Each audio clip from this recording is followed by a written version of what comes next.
Hello, everyone, and welcome to the November episode of Radio Free Golgotha. It's great to be back. It's great to be getting stuck into familiar topics, and we've also got one or two new fields. If you haven't caught up with the last episode from October, we kind of talked about how we were bringing in some new things.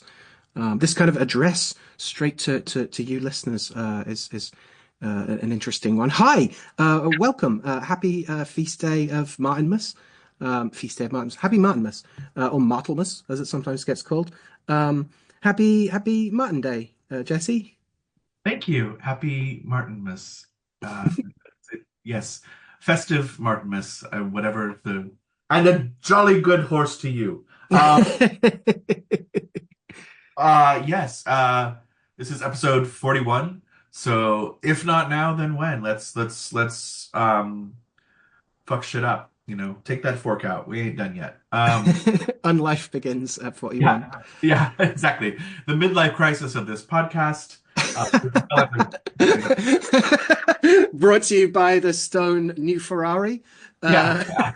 Uh, Um, but yeah, so we are, in addition to our normal proceeded route down to the sacrifice lair, in addition to Saint Demon Herb Stone, genre of magic, geometric figure, tarot, and dead magician. Did I leave anything out? I think that's no, I everything. think that's everyone. Yeah. We are going to start with, at least on this episode, trying it for a spell of a beast, and I'm gonna tackle a calendrical. So we'll look at least the 20 Aztec day signs starting there and going back and forth. And maybe after those 20 are gone, we'll add something else in instead. But what a wonderful way to make cultures clash for me in my head.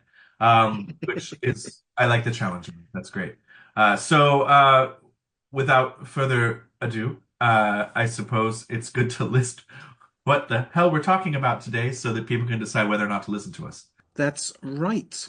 So we are, as I say, celebrating the feast or marking the feast of Martinmas, which is the feast day, the holy day of Saint Martin of Tours, not Martin of Porres, as I briefly thought we were doing. It was like, oh, animals. There's still some horses. Martin of Next year, Tours. next year. Yeah. The calendar keeps growing. So we're going to be talking about the saint and the hagiography and the wider folk expressions of the day of St. Martin. We're going to be talking about the demon Purson, and a variety of their possible alter egos, and certainly some of their different expressions across the wider Grimoire corpus. We're talking about the herb of white ginseng, which I'm excited to get into because I don't know a lot about it. So I'm excited to ask you questions about that one, Jesse. Sure. We're also going to talk about the stone of aquamarine, or what we now call aquamarine, which also gets into some of the ways that stones are not always called what they're called, and sometimes they're given more general names, and sometimes those general names are confusing. But I think I've been wading through a couple old lapidaries, and I think I've got some good touchstones, by which we can kind of sort through some of that archaeogeology. We're going to be talking about the beast of the toad. We're very excited to get into its adorably hateful ways, and its poisons and its connections to witchcraft and storms and all sorts of other wonderful stuff. We are going to be talking about the day sign of the crocodile. Have I got that right? Yes, exactly. We're also going to talk about the style of magic, or a broad way of thinking about genres of magic. Talk about the horseman's word, and the various things that can and has and continues to mean. Our figure, which is going to float around a little more, is Acquisitio, which is good to get into some Jupiterian stuff. And its counterparted Odu of Ofun. Arcana is the Chariot, which again might get to reign a little more freely across the other topics.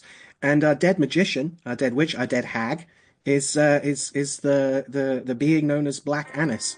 And as we'll talk about the possible, probable historical basis for this hag of Leicestershire, in the form of the historical figure of Agnes Scott. So Yes. that is the plan for the proceedings. I hope, dear listener, both of you are on board with that. Yeah. Yeah, I'm a listener. I'm on board.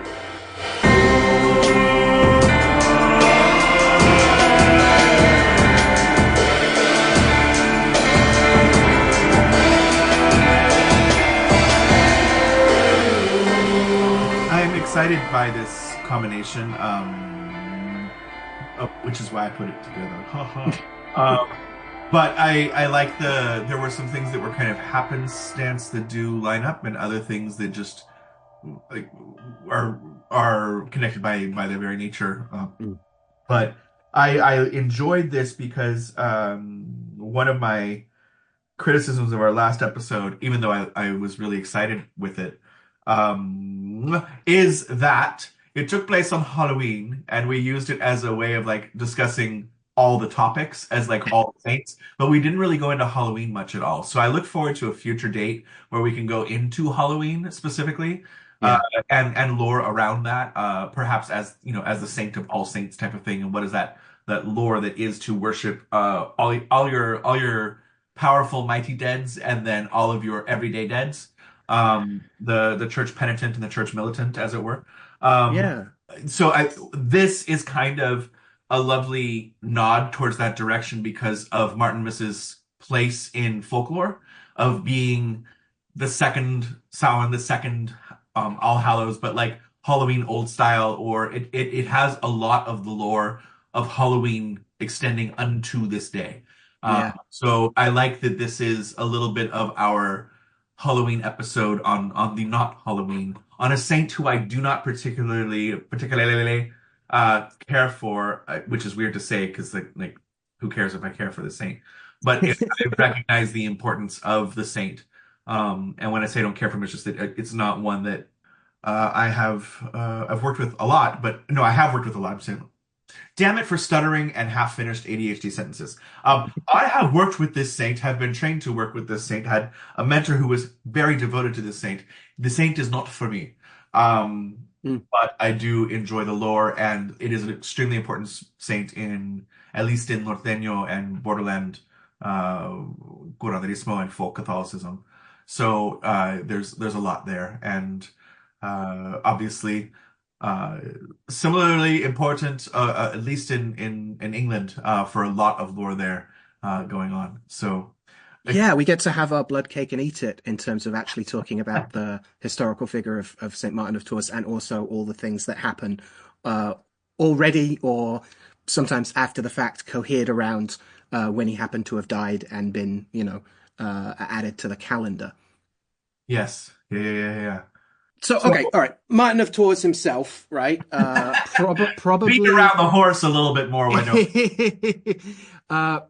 probably. There's some conflicting points around his birth year, let alone the birthday. But some point in the either I've seen 316, I've seen 336, but relatively first half, if not early fourth century. Uh, his death date's generally given as actually November 8th, and so I think there's some calendrical realignments going on there to get to the 11th eventually. But he is said to die in 397. He is also known as Martin the Merciful, which is an interesting title given his particular aversions to some the stories around the Roman temples that he burned and things like that. It's also interesting because his main hagiographer, Sulpicius, which is a wonderful name, Sulpicius Severus, who writes the life of Saint Martin, actually knew him personally.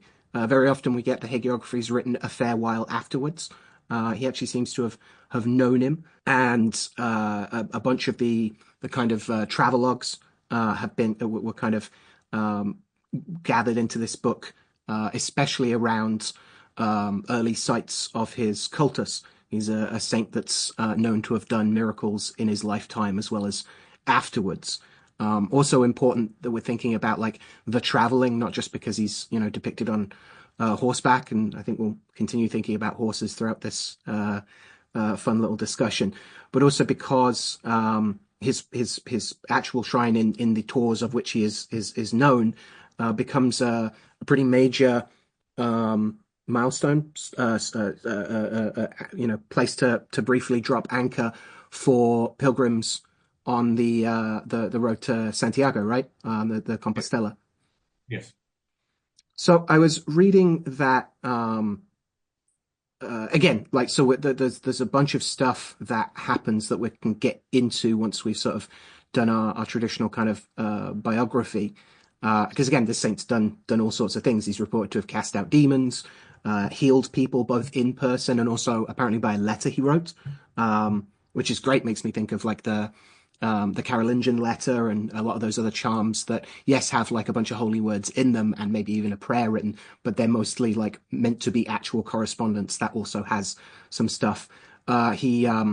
He raises the dead. I found a report of that. But his day, it needs to we need to say up top just a little bit is also important, like you said, for this kind of like other Halloween of things, and partly because it kicks off from either the 11th or 12th or maybe even earlier if you're counting it like that.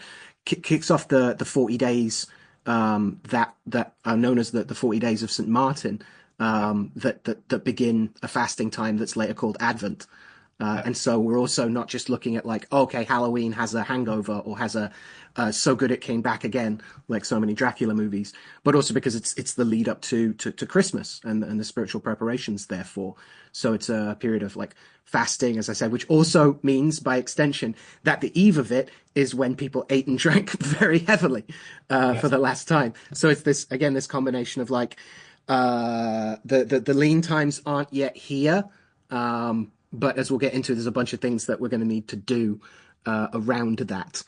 And so, yeah, I thought maybe we could talk a little bit more about Martin himself before getting into some of the wealth of stuff that happens on the day he's associated with. The biggest, the best known account, and the one that we've got a lot of depictions of, is the account of him cutting his cloak in half, right, to give to a beggar who's clad only in rags. And this is like, part of the whole gathering winter fuel stuff and making sure that the poor have, are able to survive. Yeah, were there parts of his biography beyond like so? Okay, yeah, he's a Roman soldier. He decides to convert to Christianity. He's imprisoned for his refusal to fight. He later becomes a monk, and there's also some cool stuff about how um, he becomes a bishop, but he doesn't want to. And there's a whole story about him hiding in some kind of stable from the people being like, "You've been promoted," and it's the geese that like give him away. That they all start honking loudly and are like, "He's here, he's here." Mhm. So the geese narc on him, and he becomes a monk, and then he holds. Sorry, then becomes a bishop, and he's bishop of Tours in what is it like 372, and he remains there until he dies. Um, and there's again there's a bunch of stuff. I'm jumping all over the place here. There's a bunch of stuff around his later repopularization as well. But did you? Yeah, sorry. I'll let you get a word in edgewise. Why not? No, no, no. Were the parts of the biography and like early life and things like that that particularly jumped out to you, Jesse? Um, I'm like I am fine with you going on turnabout is fair play.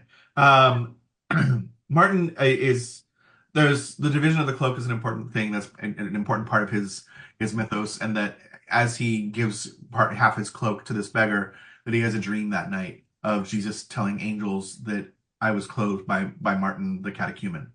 Mm. So this idea that when he wakes, his cloak is restored to its wholeness.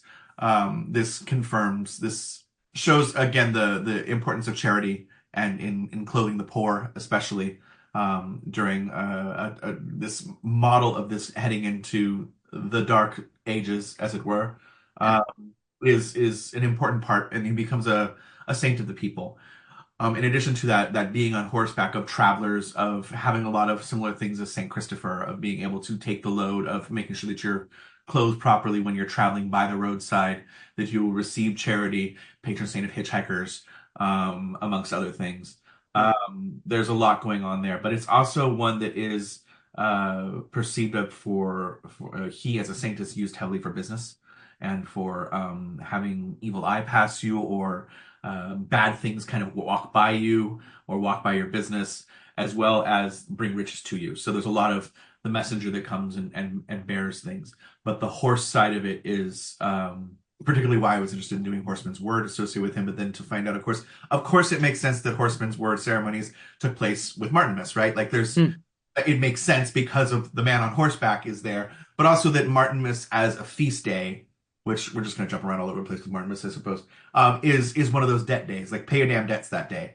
And there's also there's a pagan element so heavily here because this is how the sausage is made, right? So the blood flow lore on St. Martin's Day is like this is the time to kill your animals when they're healthy because we are about to go into bad weather. Yeah, the blood month in the Anglo-Saxon calendar, allegedly. Yeah, So yeah. the idea then that or anytime you get into heavy production of meat and blood, we understand meat as something that is the a privilege and delicacy of human experience in traditional Christianity, but not one that is necessary. And so there is this kind of understanding of meat as an indulgence or meat as a pagan survival, uh, Mm. especially with Jesus being the meat who's been transformed to bread. Um, but the meat of the or the older version of just a morsel of food, right? Mm. We've played with this before and it confused me with your crafty, you invented the language English. Oh Um, yeah, yeah. The meat is the meat of the dish is actually closer to the way we think of it colloquially as like the meat of the matter, like it's the main thing yes. of it. Yeah, yeah. Yeah. And may or may So not include actual flesh. and then and I had mushrooms in it and it confused me all the more. Anyway, but there, like you said, there's been a lot of resurgences, and I mean, he's an early saint, so the possibility of constantly being reused and co-opted by different political movements is, of course, going to be very strong. But what you have in the 19th century, and the reason for a huge resurgence, is a rediscovery of the tomb. And so this brings a whole 19th century revival of popular devotion to Saint Martin. Um, Yeah, yeah, yeah. 1860, right? yes. Yeah, yeah, yeah, yeah, yeah. They start working out the place of a former abbey, and start digging up parts of the building and the architecture and stuff. And his actual tomb is rediscovered in December of that year. Yeah. And 10 years on by the so that's yeah the end of 1860, and then by 1870 you've got the Franco-Prussian War going on, and Yes. there's like a French kind of nationalists kind of revival of interest in him as a patron saint, not just of France, but specifically of like the French Third Republic, which also seems to have a context in some other adoptions of St. Martin by a variety of other like royal houses of France. I got a bit the names started to kind of merge together a little bit. But yes, the idea that like he's particularly interested in the well-being of political France gets very big. Yeah. There's a lot of things that go there. Just I mean, and the convenience of the again what we just talked about on last episode of the saint is a great example of how the location of his feast day on the calendar lends itself so excellently to seasonal things that are happening. And when we've just finished the octave of All Saints and, gone through holy relics and all such things that has happened. And to have Martinmas come down, and there's so much lore around the feast day that the saint himself is still important, but I want to know in some ways what it was like because that means that in the early modern period, specifically by the time we get to like Protestant England, there's still so much emphasis on Martinmas itself, Yeah. without necessarily Saint Martin the Saint being as emphasized, and that kind of well, fuck my drag, use my house while I'm not there type of it's is there. Patron saint of beggars, of geese, of vintners, innkeepers, right? Which is Right. And the vintners is again because like regardless of whether the Reformation happens, like the grape harvest is when the grape harvest is. And if Yes. it falls just after that, then you're going to need to make wine with it if you want to use them. Likewise, the geese have that connection to his actual story, which feels, I don't know if it's a full backtronym, but like it's certainly interesting that like the goose is the main thing in like English iconography because that's again when migration is kind of coinciding with that, and also as a result, weighing it when you're going to eat a slightly fancier bird because you're maybe not going to eat as fancy in the coming period. Yeah. Um, so yeah, just so many things that are like that's it's goose o'clock, you know. Uh, And like you there's said, yeah, the relic of the hammer is interesting. I didn't know about that before the research of this because I'm not necessarily paying attention to what's happening in German expressions of Saint cult, but the text on the side of the grip, which is obviously a upgrade to make it fancy. But the pagan statues fall down, hit by Saint Martin's axe. Let nobody believe those are gods who so easily fall down. And so it's a stone axe that's allegedly belonged to Saint Martin that he used to hit the devil and destroy heathen temples and statues. And yeah, it's in the Netherlands, the Low Germans, not High Germans. But I'm also interested. There's this thing going around, this popular picture of Teresa of Lisieux cosplaying as Joan of Arc. yes, And it's funny because I think the first evidence we have is like, oh, no, no, no, especially the female saints. We have so much lore of them being so devoted to earlier female saints that like I happily believe that if they were dressing up as another saint, it's probably happened before Teresa. So yeah, when saints influence other saints, obviously they do because this is what Christianity is, right? Like a Catholic church is founded on saints' relics for a reason. Uh, yeah, however, the fact that Saint Martin is said to be the uncle of Saint Patrick is always fascinating to me.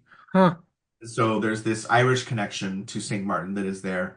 And there's just kind of like, okay, how do we work this saint into the popular saints that are there? Who knows? I mean, the personage was a real person as far as we can tell. This is a historical yeah, person with the mythology that's there. Giving your cloak to a beggar is not, it's not Breed's cloak and like it covering the land in huge ways. This is a mm, much more believable, quote unquote, miracle vision or a divine vision of what how good charity is in yeah. this way. Yeah, So and there's something kind of cool about it. Yeah, like you said, it not being something that like is spread over thousands of miles and doing this like massive miracle. He just gets his cloak back. Like that, yeah, there's something very like quotidian about that. Yeah, I like that. And like you said, there's all this like quotidian stuff. Like it's a settling day. It never in Britain at least, especially in the north, like Cumbria and stuff, it doesn't look like it ever officially supplants Michaelmas as like you said, like rent day and stuff, but it's massive and is basically like an extra quarter day, which is yeah, renegotiation of like contracts for the year, like tenancy, things like that. You would move house on that day very often as well. So we got this context of like moving to home again. So like the stress and the new opportunities and the resettling of a settling day is really interesting to me in those contexts as well as the movement from from livestock from living into the lands of their livestock ancestors, not just like Martinmas beef, right? Salting and preserving meat for the winter, but even stuff like you said, the Irish connection, the main bit of Irish lore I knew about before research was that it's considered that one should slaughter something for luck as well as for having something to eat. That like there is a necessity of some form of minor bloodshed at this time for a more general sense of averting things and for being on the right path and for the prosperity of the land even as well, or at least your home. yeah, yeah, certainly. In So terms of making things dead and then alive again, I like the story that Severus tells about another catechumen, another young Christian preparing for confirmation, who's the one that Martin raises from the dead. The kid is like ill and leaves this world without receiving baptism, which is obviously a huge tragedy, and he gets laid out in public. And he Martin's called in, and into the room where the kids died, and he orders everyone out, and bolts the door. And then he does something that we see in other like scriptural accounts as well, like I would say Elijah, where he stretches himself at full length on the dead limbs of the departed brother. And having given himself for some time to earnest prayer, and perceived by means of the Spirit of God that power was present, he then rose up a little, and gazing on the countenance of the deceased, he waited without misgiving for the result of his prayer and of the mercy of the Lord. And scarcely had the space of 2 hours elapsed, which is still a fair old time, just stare at a corpse, he saw the dead man began to move a little in all his members, and to tremble with his eyes opening for the practice of sight. Then indeed turning to the Lord with a loud voice, and giving thanks. And hearing the noise, those who had been standing at the door immediately rushed inside, and truly a marvellous spectacle met them, for they beheld the man alive, whom they had formerly left dead. Thus being restored to life, and having immediately obtained baptism, he lived for many years afterwards. Which again is like this great example of like medieval ghost stories having this explicit connotation of like soteriology to them, of like they turn up because they've not been buried properly, or because something churchy needs to happen, as well as just scaring the living into being better Christians. And yeah, Everything that means being Christian too. yeah. And it's interesting to me that we get necromancy saints all over the place, but they do seem to have a kind of congregation around the dark of the year, right? I'm thinking Yes. of Saint Nicholas as well, or several of the Saint Nicholases, Hmm. um, and the That kind of specifics. psychopompic role, like the prediction of dark to come, but the Hmm. promise of light hmm on the other side. And it's generally kids as well that they raise, right? So that's some old law right there about how particularly tragic it is when old law like basic human decency arguably as well maybe, but that the potential of the youth going too soon is something that's particularly. Life unlived, yeah. Yeah, it's particularly sad. That's how you get restless dead, and also like that's something that we can do something about. We can intercede, and then he does so in life. Yeah. I thought it was a really fascinating account. There is a period where he becomes right a monk and is on a small island, I believe, in the like right off the coast of Italy Hmm. in the northern Mediterranean there. It sounds strange to say northern Mediterranean. Hmm. But that on this is where he's connected with Hellbore specifically because there's a couldn't find it today, but I have notes of a prayer to Hellbore invoking Saint Martin. Hmm. And did find the link to Hellbore that when he was there, he was living on herbs and wild roots, and that he ate Hellbore, not understanding that it was poisonous, and that he, of course, was able to transmute this poison. He, converted the waters of life, as it were.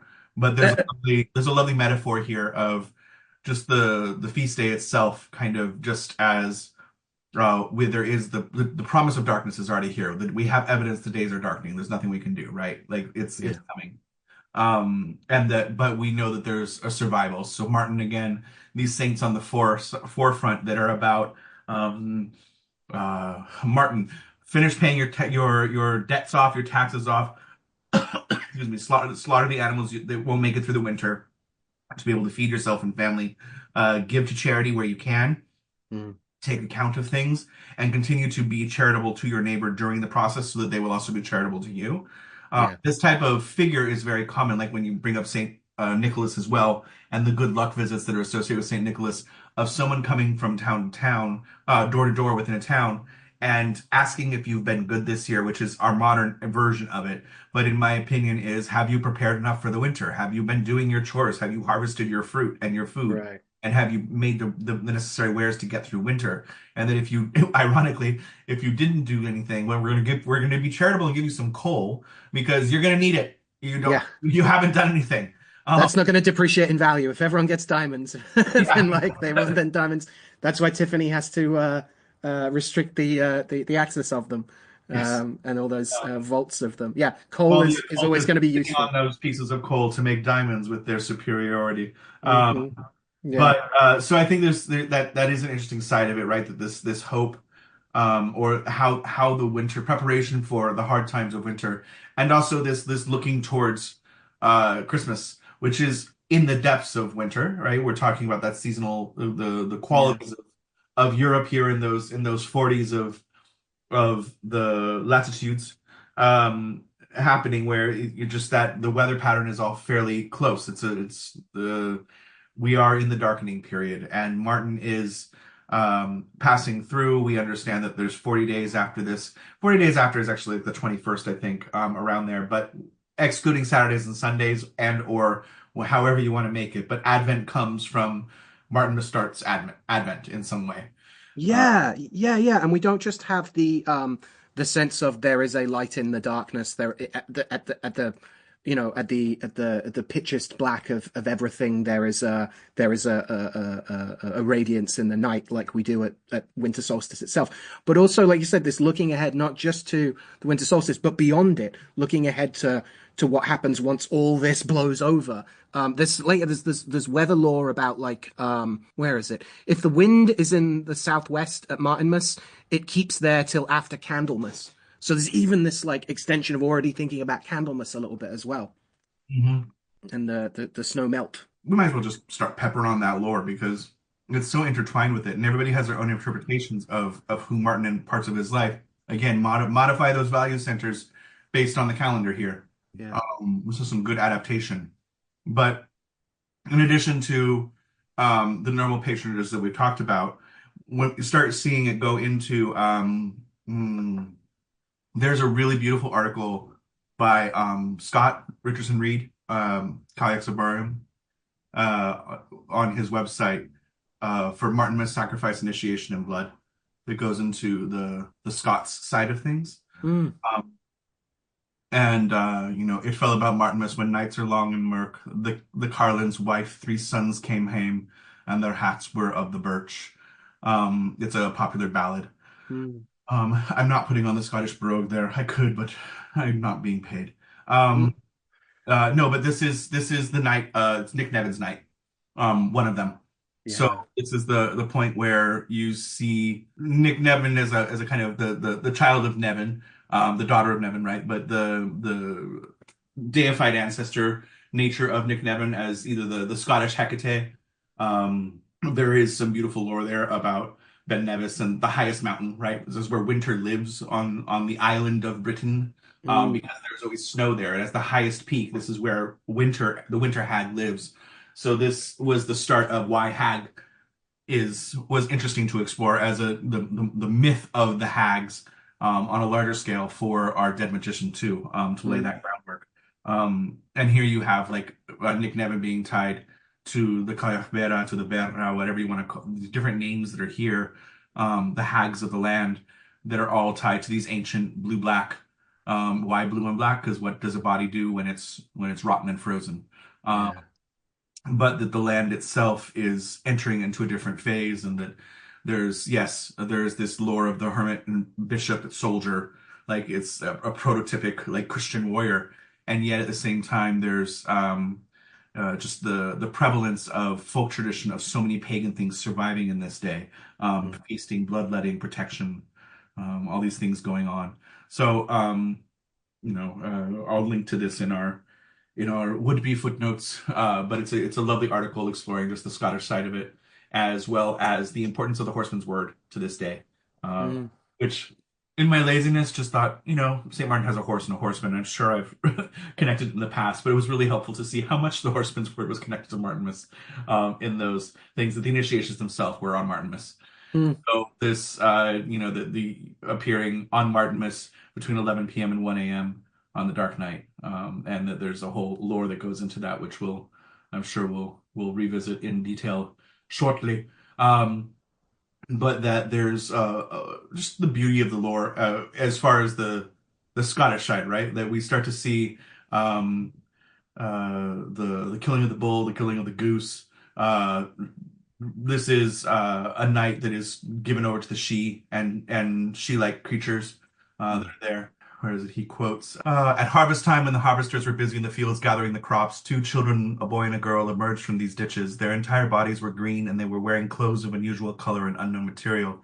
As they wandered bemused over the countryside, they were seized by the reapers and led to the village. bracketed, they refuse all food until they are given fleshly shelled beans, and they eat until they learn to eat bread and speak English. Once they had the Wow. use of our language, they were asked who they were and where they come from. They said to have replied, "We are people from St. Martin's land. He is accorded a special reverence in the country of our birth." Uh, Mm. this is that's some lovely things. Just fun little lores there on the Viridi Populo, the green folk. So is there as asked by Scott in the article, is there a cover up here for like is there a gloss here for some older um she rulership of the horse the parading fairies and things like this that are there that's being lapped onto this? I sure as fuck hope so. Right. But that on the eve of St. Martin of Tours, that any farmyard animal, usually in popular lore, a goose, because a goose is mighty tasty.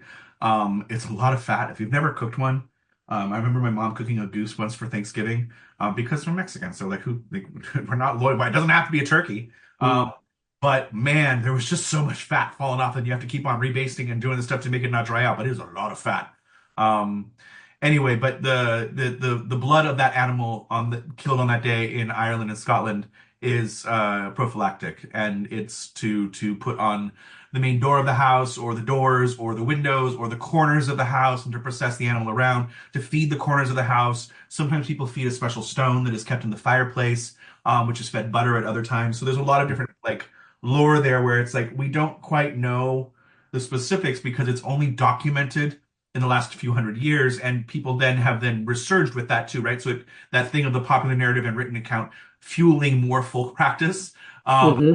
and part of Hmm. it is just like, well, your grandpa used to do something, and then the kid being inspired to be like, well, I want to do it too, so let me go find a stone. And you don't Yeah. know if it's contiguous or not. But this idea, as things go forward in that way, that the spaces of the barns, the doorways, the thresholds, the foreheads of the family, the people that live in the house, were Yeah. also it was held out like a saucer to catch the blood, and someone would go around and do this. And some accounts, people are doing anti-clotting things of like constantly mixing it with things. Some people save that blood and mix it with oil, and cook with it later on.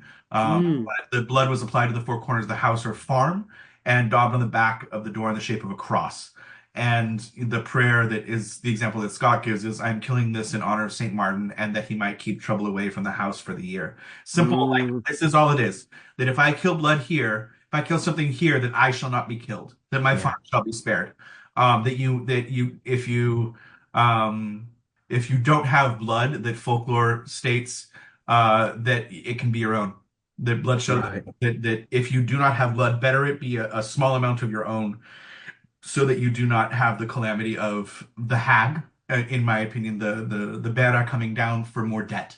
Mm.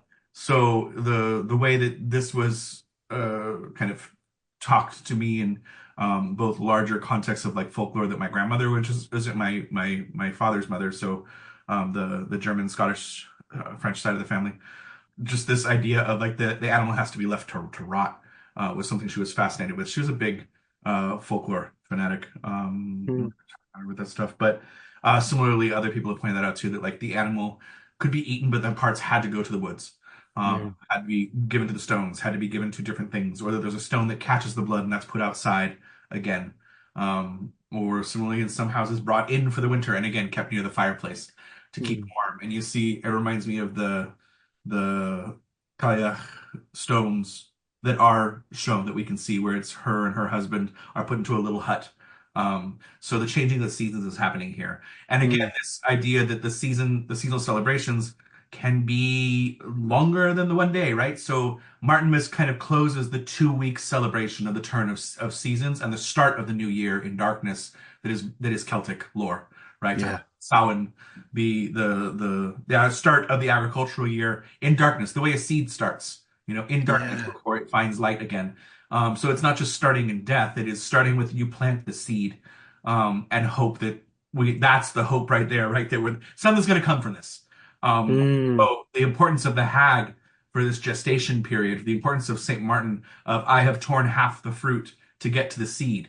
Um, Mm. and we've done these things. We're sacrificing grain and things in order that we can eat these things, but we are sacrificing them to the earth, that the earth will give us whole things again.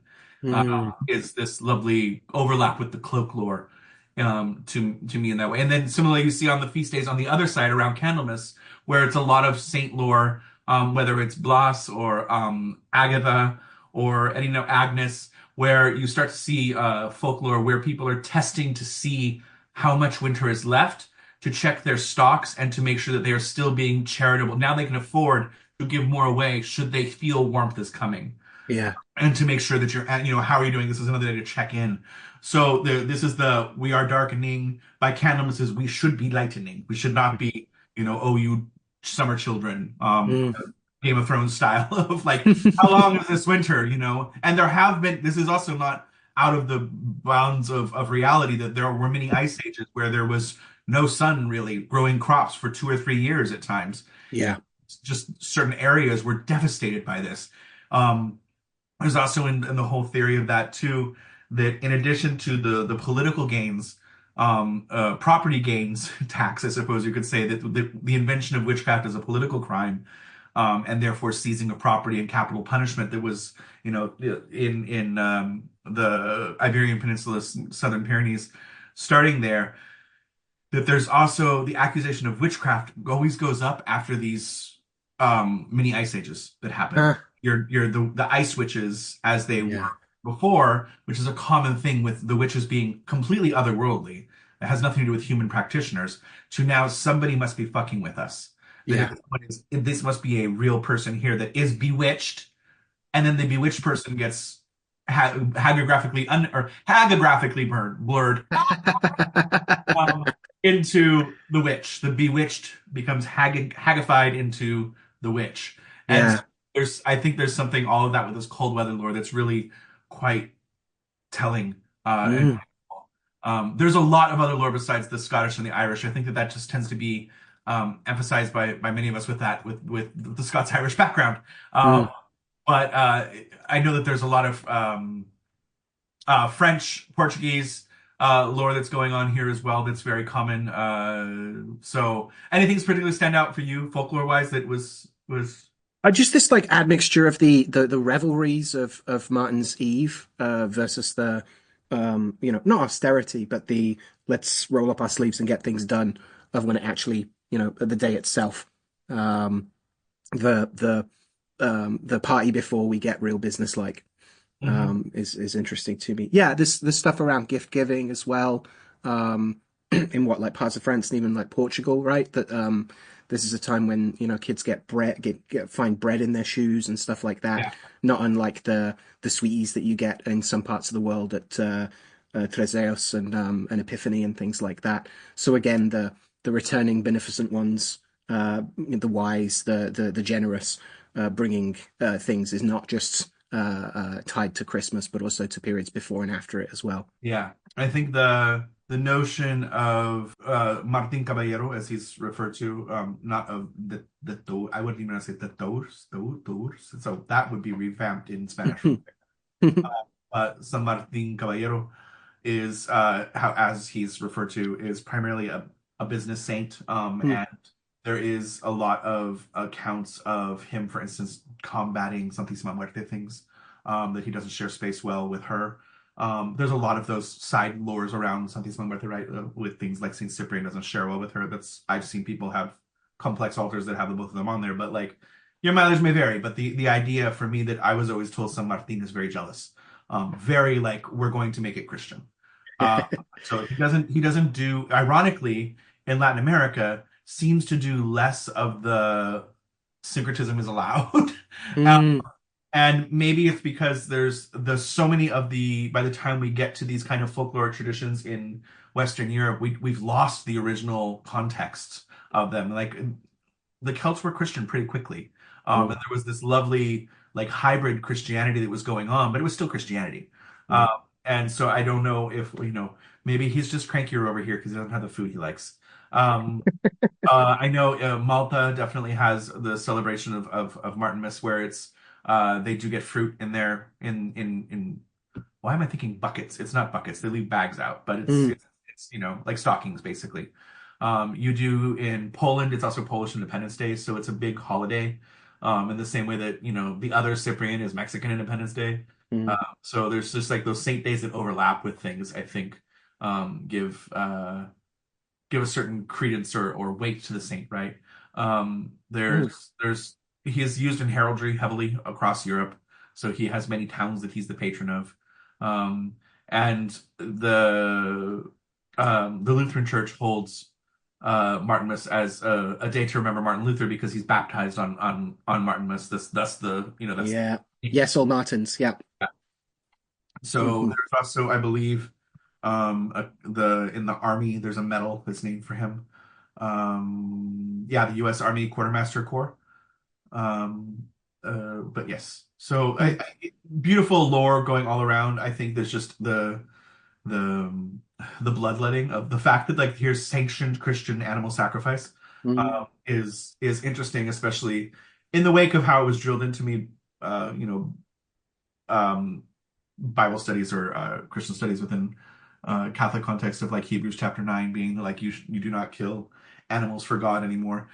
And the thing is here is like you're not killing for God, you're killing for the hag that's going to come free the so like Yeah. I'm killing in the name of God, but Hmm. I'm making sure that the iron nippled blue hag doesn't come get me in the middle of the winter. Right. You know, blessed be her name. Uh, so yeah.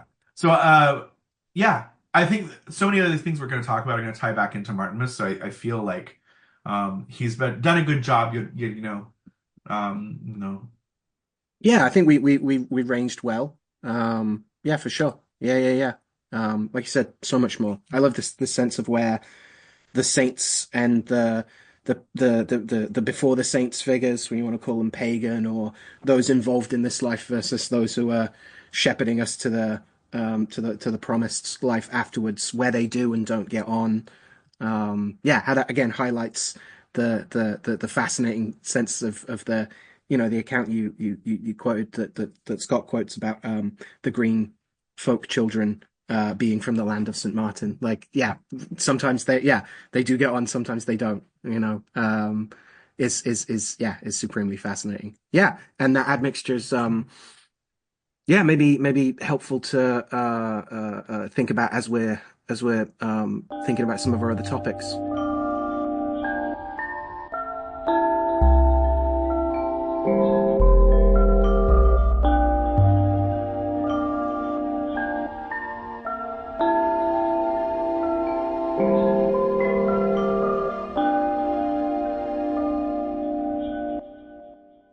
Is it worth getting into Demon now, or do we want to jump to Horseman's Word, or do we want to I feel like take in the scenery?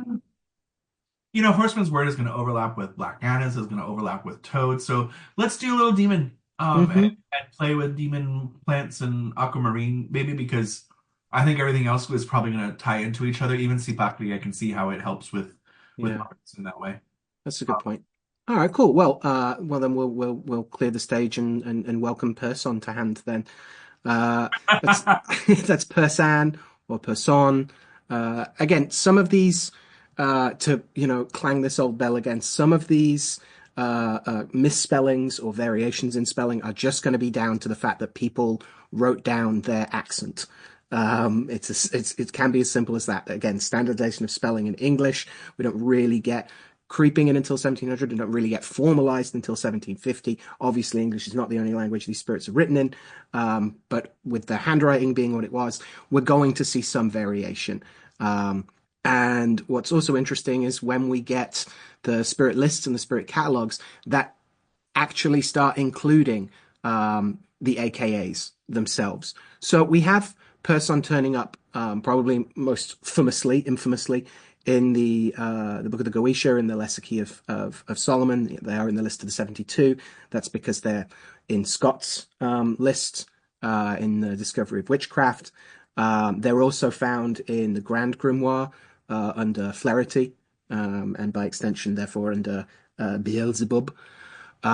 They also start having we do find, as you already kind of I think hinted either before we start recording or afterwards, that there's a bunch of names that get a bit more contested about whether or not this is the same spirit. We do have what Jake slightly confusingly, but also adorably referred to as grimoire ghosts, which is not ghosts in grimoires, it's not dead people, but duplicates that seem to be a shade of the other spirit.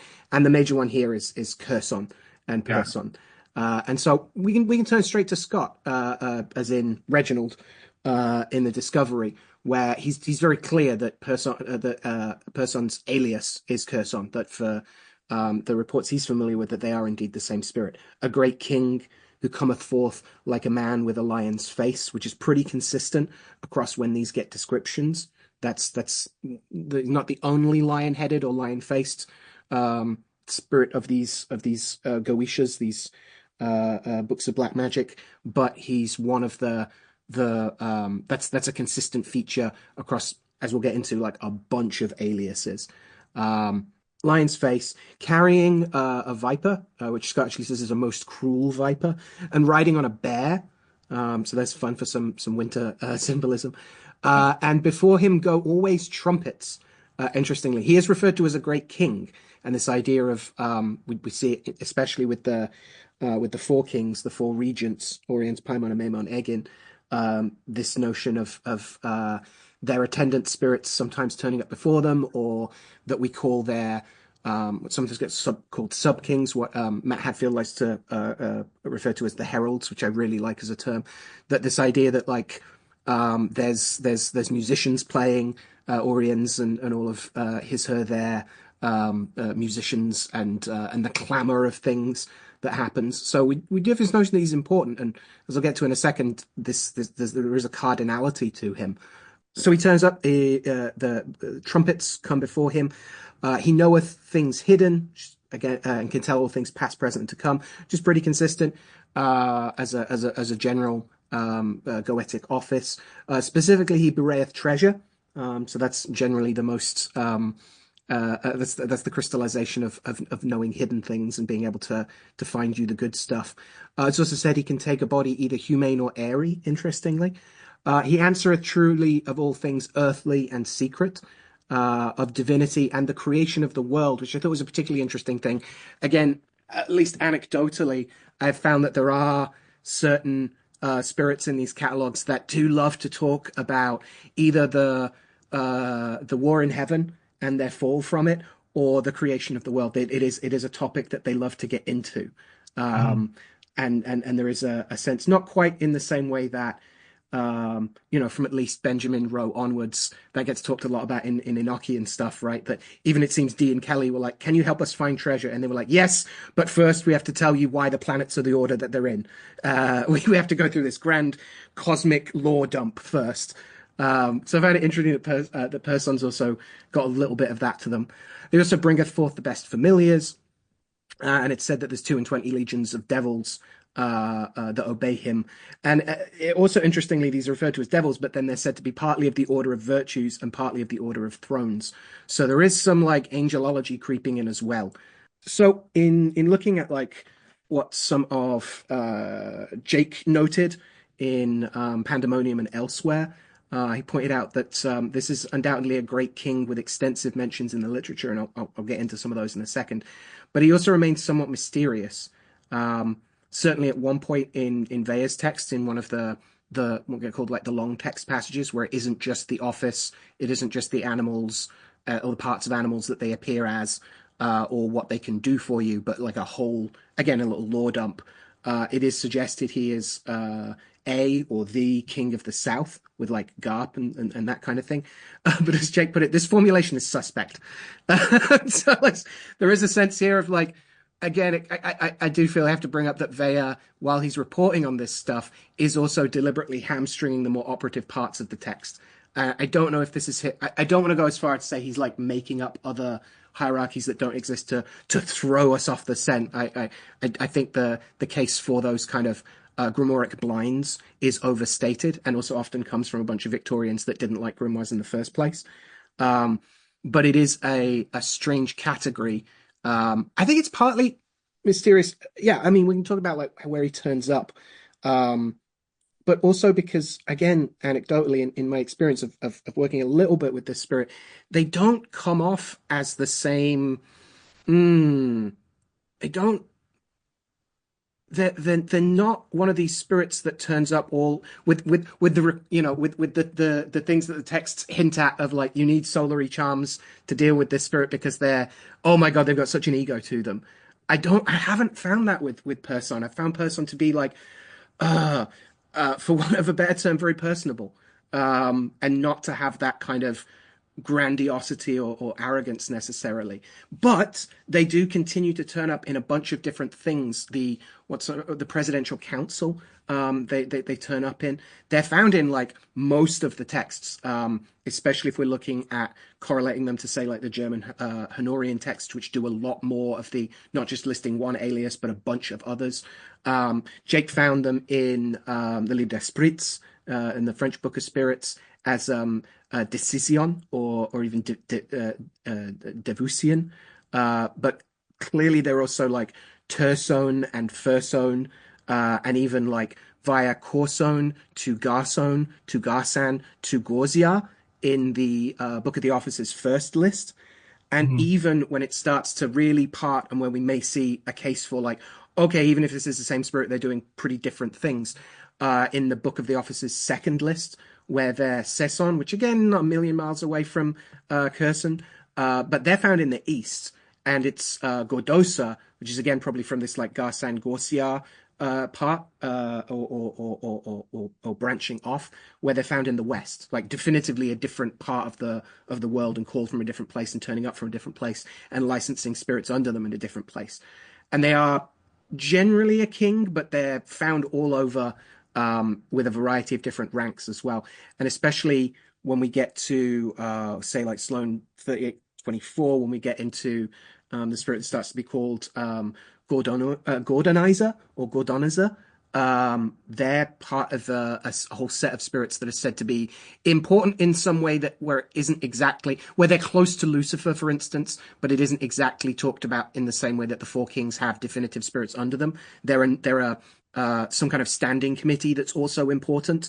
And Gordonizer is really important there. We also see him turning up in, say, like the Munich manuscripts and the supposed necromancer's manual of CLM 849, again as Curson, which again lends some people this idea that like these are probably these are different spirits, or at least spirits turning up with very different ways of being, shall we say. But again, this like on the one hand, you've got this wealth of like heraldry around like the nobility of the lion-headed thing. But it's I don't want to ever suggest that these, demons are teddy bears or anything. But it's not been my experience that, for me at least, that Person had, the holding of the cruel viper is not so much a threat as a like as a force of kind of giving me a pause and a sense that not every one of these spirits I was talking to and trying to work with was going to fight me, or be overly like honey-tongued until they weren't. Yeah, the spirit's an interesting one.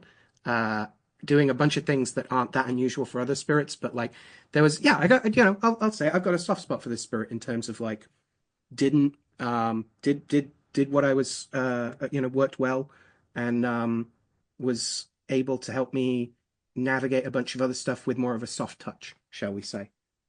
Hmm. Person's interesting. I mean, the 7/9 kings, Mm, 72, are always interesting to discuss because I feel like the experience, they're ones that are a little more called, I think, because of their rank. yeah. But it's interesting because then you're going to inevitably get in those discussions of why are there four kings earlier, but there's 7/9 kings? And if this is the reason I will always say 7/9 is because there are overlapping offices Hmm. with two of them, right? So was Vinay and Zagan Yeah. are both kings, and I think Vinay is count and Zagan is president. And Um, again, Zagan has so many like aliases and is found in so many texts that we wouldn't necessarily think of as goetic spirit lists, found in like the Book of Rings and things like that, where it just seems a very popular spirit to work with, and so has a bunch of appearances that are a little less demonic that might still require you to tear apart three doves on three nights or something. Still, some kind of devil work. But yeah, the idea of a king also having Either being duplicated because they were so popular, but also potentially having some, I want to say micromanaging roles, but like not always being just I must be first, like Bale, for instance, right? Yeah. Um, Also having this quality of like I still want to get like I don't just want to sit in the boardroom. Like I want to be in the world and get my hands dirty kind of thing. Yeah, I think there's also the curiosity of under whose service are they, in Mm. which region of hell, as it were, like are they serving under another king under those different offices? Is the endless boards of debate Yeah. that have existed since time immemorial of early internet. Um, but and it's also interesting because I think if you want to just even connect that like internet open discussion about demons, they were always still kind of hush hush in-person communities in my experience, Mm. unless you found someone that was really into them, and it's kind of echoes the whole like the Crowley people work with those demons. It's of like the bemoaning of Mathers of like the Goetia, how dare you? Hmm. Well then why translate it, bitch?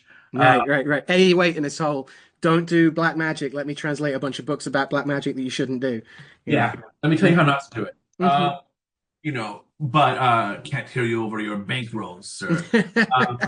Not that you got rich on it, but he tried. But I think Person is an interesting one because he does have a softer reputation amongst the kings, Mm. from the kind of the collective of people I know that have worked with goetic spirits in this way. And it's funny because previous to Jake, really, to even use the term goetic would almost, for many people specifically, would refer to the 72 Mm. of the Lesser Key, and has expanded since then. So it's interesting that I'm hearing myself say goetic and having to do I need to clarify what that is? But I love that it's problematic, problematized in a good way, and problematic now. Like fuck yeah, why not? I Yeah, well, it's one of the big bells you would continually ring, Jakey, right? That like a Goetia is more than just one book, is more than just 72 spirits. But also, I think the part that interests me is where him saying that Goetic spirit doesn't make sense to him because these are by extension spirits that are found in a variety of other ways that it wasn't a particular. Hmm, not that I'm trying to Jake explain things, but that if we look at them, they're again, as I think I've said before, they're a grab bag of all sorts of different spirits over the last at least 2 millennia, including mermaids and we talked about German bogeymen and definitely old gods. At least in a new job or in some tattered robes, as well as like things that looked like they were pagan demons as well, spirits of murder and manslaughter and bloodshed and things. And so this idea of, on the one hand, yes, we can still say, we need to be clear what we mean when we say goetic spirit, but also spirit that are worked goetically is a little bit of a mouthful. But I think also allows us to be like, do we know what we're talking about? A thing can be useful even if it has some fuzzy boundaries, right? I was reading the other day saying "stand roughly over there" is a perfectly understandable sentence, right?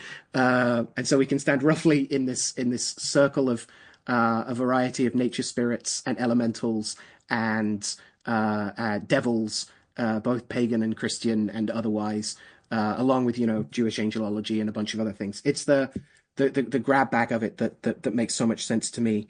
And I think if we're gonna get pedantic, we can continue to have the same discussions. But if we're gonna like actually talk about what it means to work and to interact and to make useful alliances and pacts and things like that, then I think it's okay. I think it's all right to be like the spirits that we find in the manner of working of the Goetes, which after all is one who does things. It's a verb first, right? mhm. Well, I mean that's and probably in many nouns it is the verb first. Walk into the room, verb first. But in the sense of like the reification of any identity is through the doing of it, right? You can call yourself an Mm, artist. When is the last time you have artisted? yeah. You can call yourself a musician, but when's the last time you've musicked?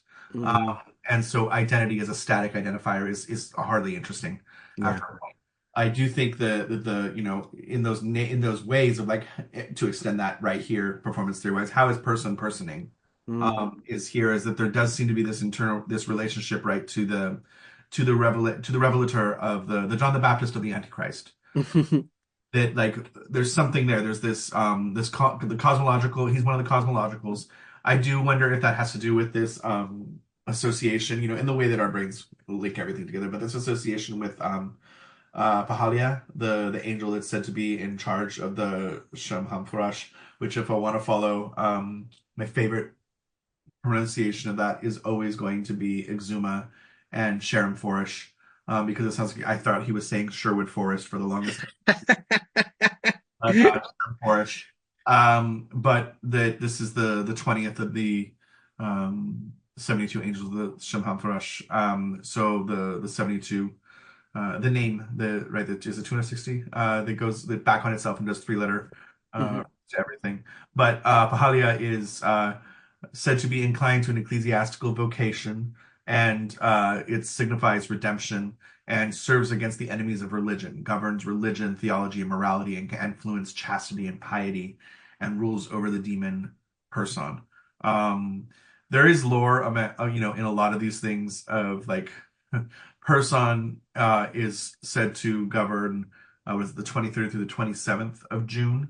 As far as like people born during that time, there's Mm. also like Pahalia has a similar thing but it's the physical guardian as a guardian angel possibly for the people born during that time, and Person, of course, is paired up in that way. And Mm. then the psalm that's carried to there is Psalm 116, verse 4.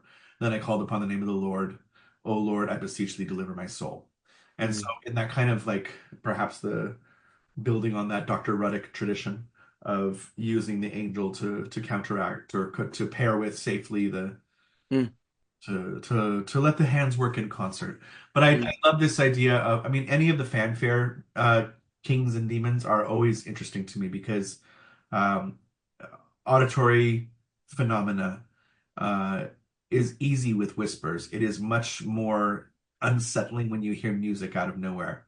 Mm. In as far as my experience with reacting to the phenomenology that comes with some of these spirits. Yeah. And so whether it's payment and the crashing of drums and cymbals or trumpets here, that first off, I love that in the Infernal Dictionary that person toots his own horn.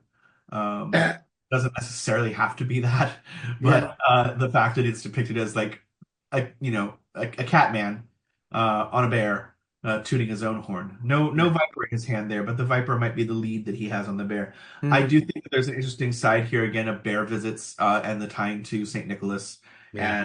and these the Candlemas bear that comes out later, but also this whole idea of Martin on a horse that Mm. we've perverted somehow with the bear, which the bear has its own as Lord of the Forest, right? As a memory of the true King of the Woods. And Mm. as we head into winter, the King of the Woods is going to sleep, and we are leaving the land to wolves. So there is a different energy coming. The Mm. chaos is coming, and so I like now this association I'm going to have with Person heralding winter coming in, which of course is not in any lore whatsoever, but now because that is what happens on Golgothian Blur. It's just what's going to happen. Rules over 22 legions. What does that mean? If you have a beer and 2 weeks, we can fight about it and learn nothing. Um, but yeah, I also he's also one of those that promote gives good familiars, and I know that many people have gone to him for that. And I love the misunderstanding or the confusion around what a familiar is always fascinating to me. That everybody has very strong opinions about it usually. Mhm. Mhm. And like it was very popular in the 90s to everybody's, Black Cat was their familiar. Mm. And I think, influenced by Sabrina, amongst other things, and Salem, that Mhm. but familiar itself was the physical animal is a vessel for a familiar, Mm. if at all, in traditional lore, right? That a familiar was something different, or it housed that the demon lived in the toad. The Yeah. toad itself wasn't the familiar. The demon lived in the cat, but the cat wasn't the familiar. The familiar lived inside, and so there's this as this kind of broader myth making that happens about unnecessary pushback against the idea that witches were being executed, or that it was blind, and there is a need perhaps to explore and validate the the midwife myth. And it is a myth, right? Like, well, that's an important side of it too, that it's a lot of the people, there was certainly a lot of people that were persecuted for different heresies, but also for a lot of different medicine styles. Yeah. Uh, but we also know that witchcraft was just a lot of times just about seizing property and land, and the kind of crazes that went along with that. There was a great, speaking of, the folk necromancy, which you weren't, but in my head we were. Uh, but, Always. there was Ben had just posted that the historian answers witchcraft questions, Mm, that is talking about um, it's a complex thing, right? To how do you talk about the accused witches were mostly midwives, herbalists, and wise women? And this particular historian does answer this at that time. It's Mickey Brock talking to Wired, that Ben posted. mm, But it's an interesting discussion, right? Because it has also become the opposite now, where it is so part of the common parlance that witchcraft was used to wage war on the quote old religion. Uh, mm. y- yes, kind of, but it's not that simple. And when it's over, when anything's oversimplified and we get rid of nuance, then we have a problem. And part of the myth of modern witchcraft, and I mean that in the not in a pejorative way, but in the accurate sense, like the American co-option of Wicca has become its own, like you can't, the cart is definitely before the horse. And Kent is a Sephiroth, and this is where people claim authority, and exactly what I mean by that. But there's also this side of it that um hmm, like, come on, if do we really think that the girls in Salem were practicing some form of what we recognize as neo-pagan witchcraft now? No, it Mm. makes for a really good American Horror Story and like Sabrina and some other lore, but Agatha. But it's becoming so confused for fact that we're losing what's real sometimes. Um, Yeah, and I think the midwife example is really good because we do have all this evidence of midwives being supplanted by male doctors and pushing them out of the birthing chambers of queens who we mostly know about because the queen then dies because they're doing a bunch of stuff that doesn't work yeah.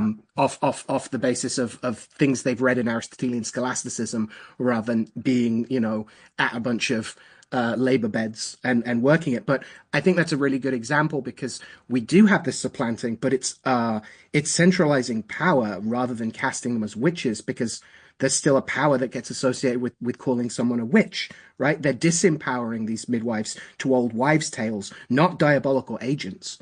And Mhm. like when we confuse those two, we start to build there is a potential to build a kind of fantasy land um, on some real oppressions and some real things that, again, to paraphrase Cecil Williamson, are still going on today in terms of like, doctors not listening to women about their bodies. Mhm. So yeah, I think that's a really good example of like there's mythic value, there's reclaiming power, there's subverting narratives, and there's also speaking over the dead. Yeah.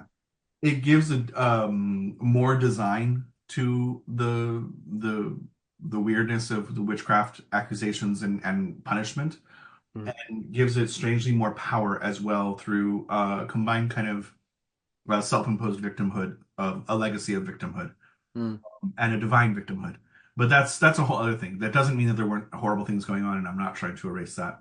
So if you come from me, just remember it's a witch hunt. Um, Martyrology is complicated, right? yeah, especially when you're using it to codify identity in the nowosphere, right? Like when Yeah.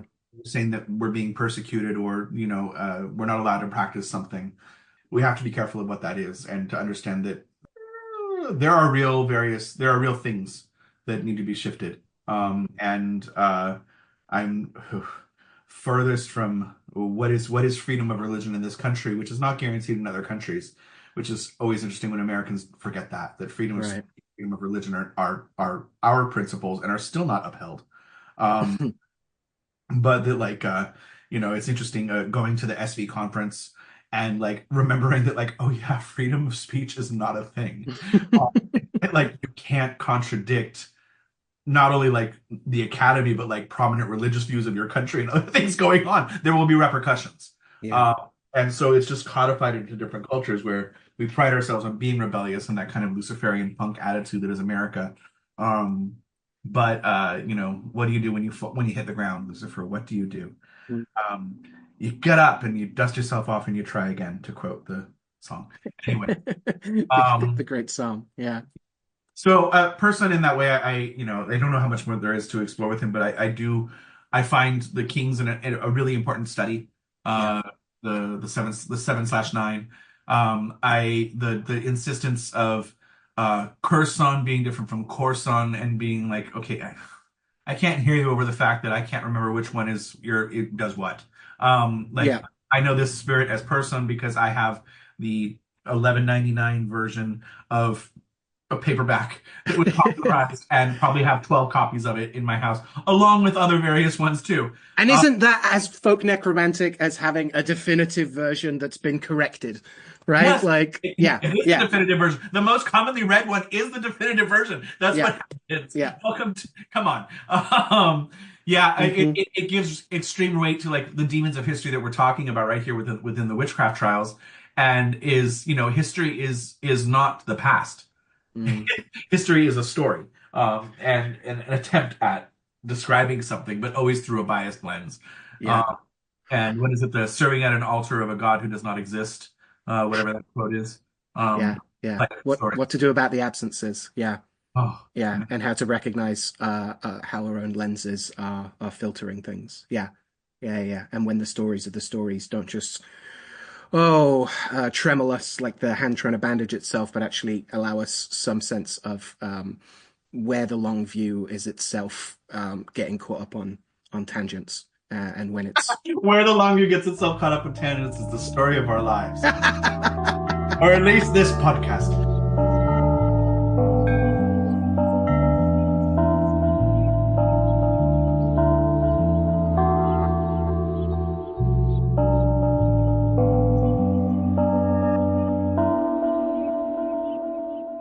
You bring up something interesting there. Oh, what did you just say before my brain decided that I was being funny? The notion of absences or perhaps a shift of thinking here that makes me feel that we can segue to ginseng Mm, specifically is that one of the things with ginseng is that its over harvesting and rarity now um, has led to or quality in that way the price of American ginseng is so high that it is not studied properly as mm. its actual benefits.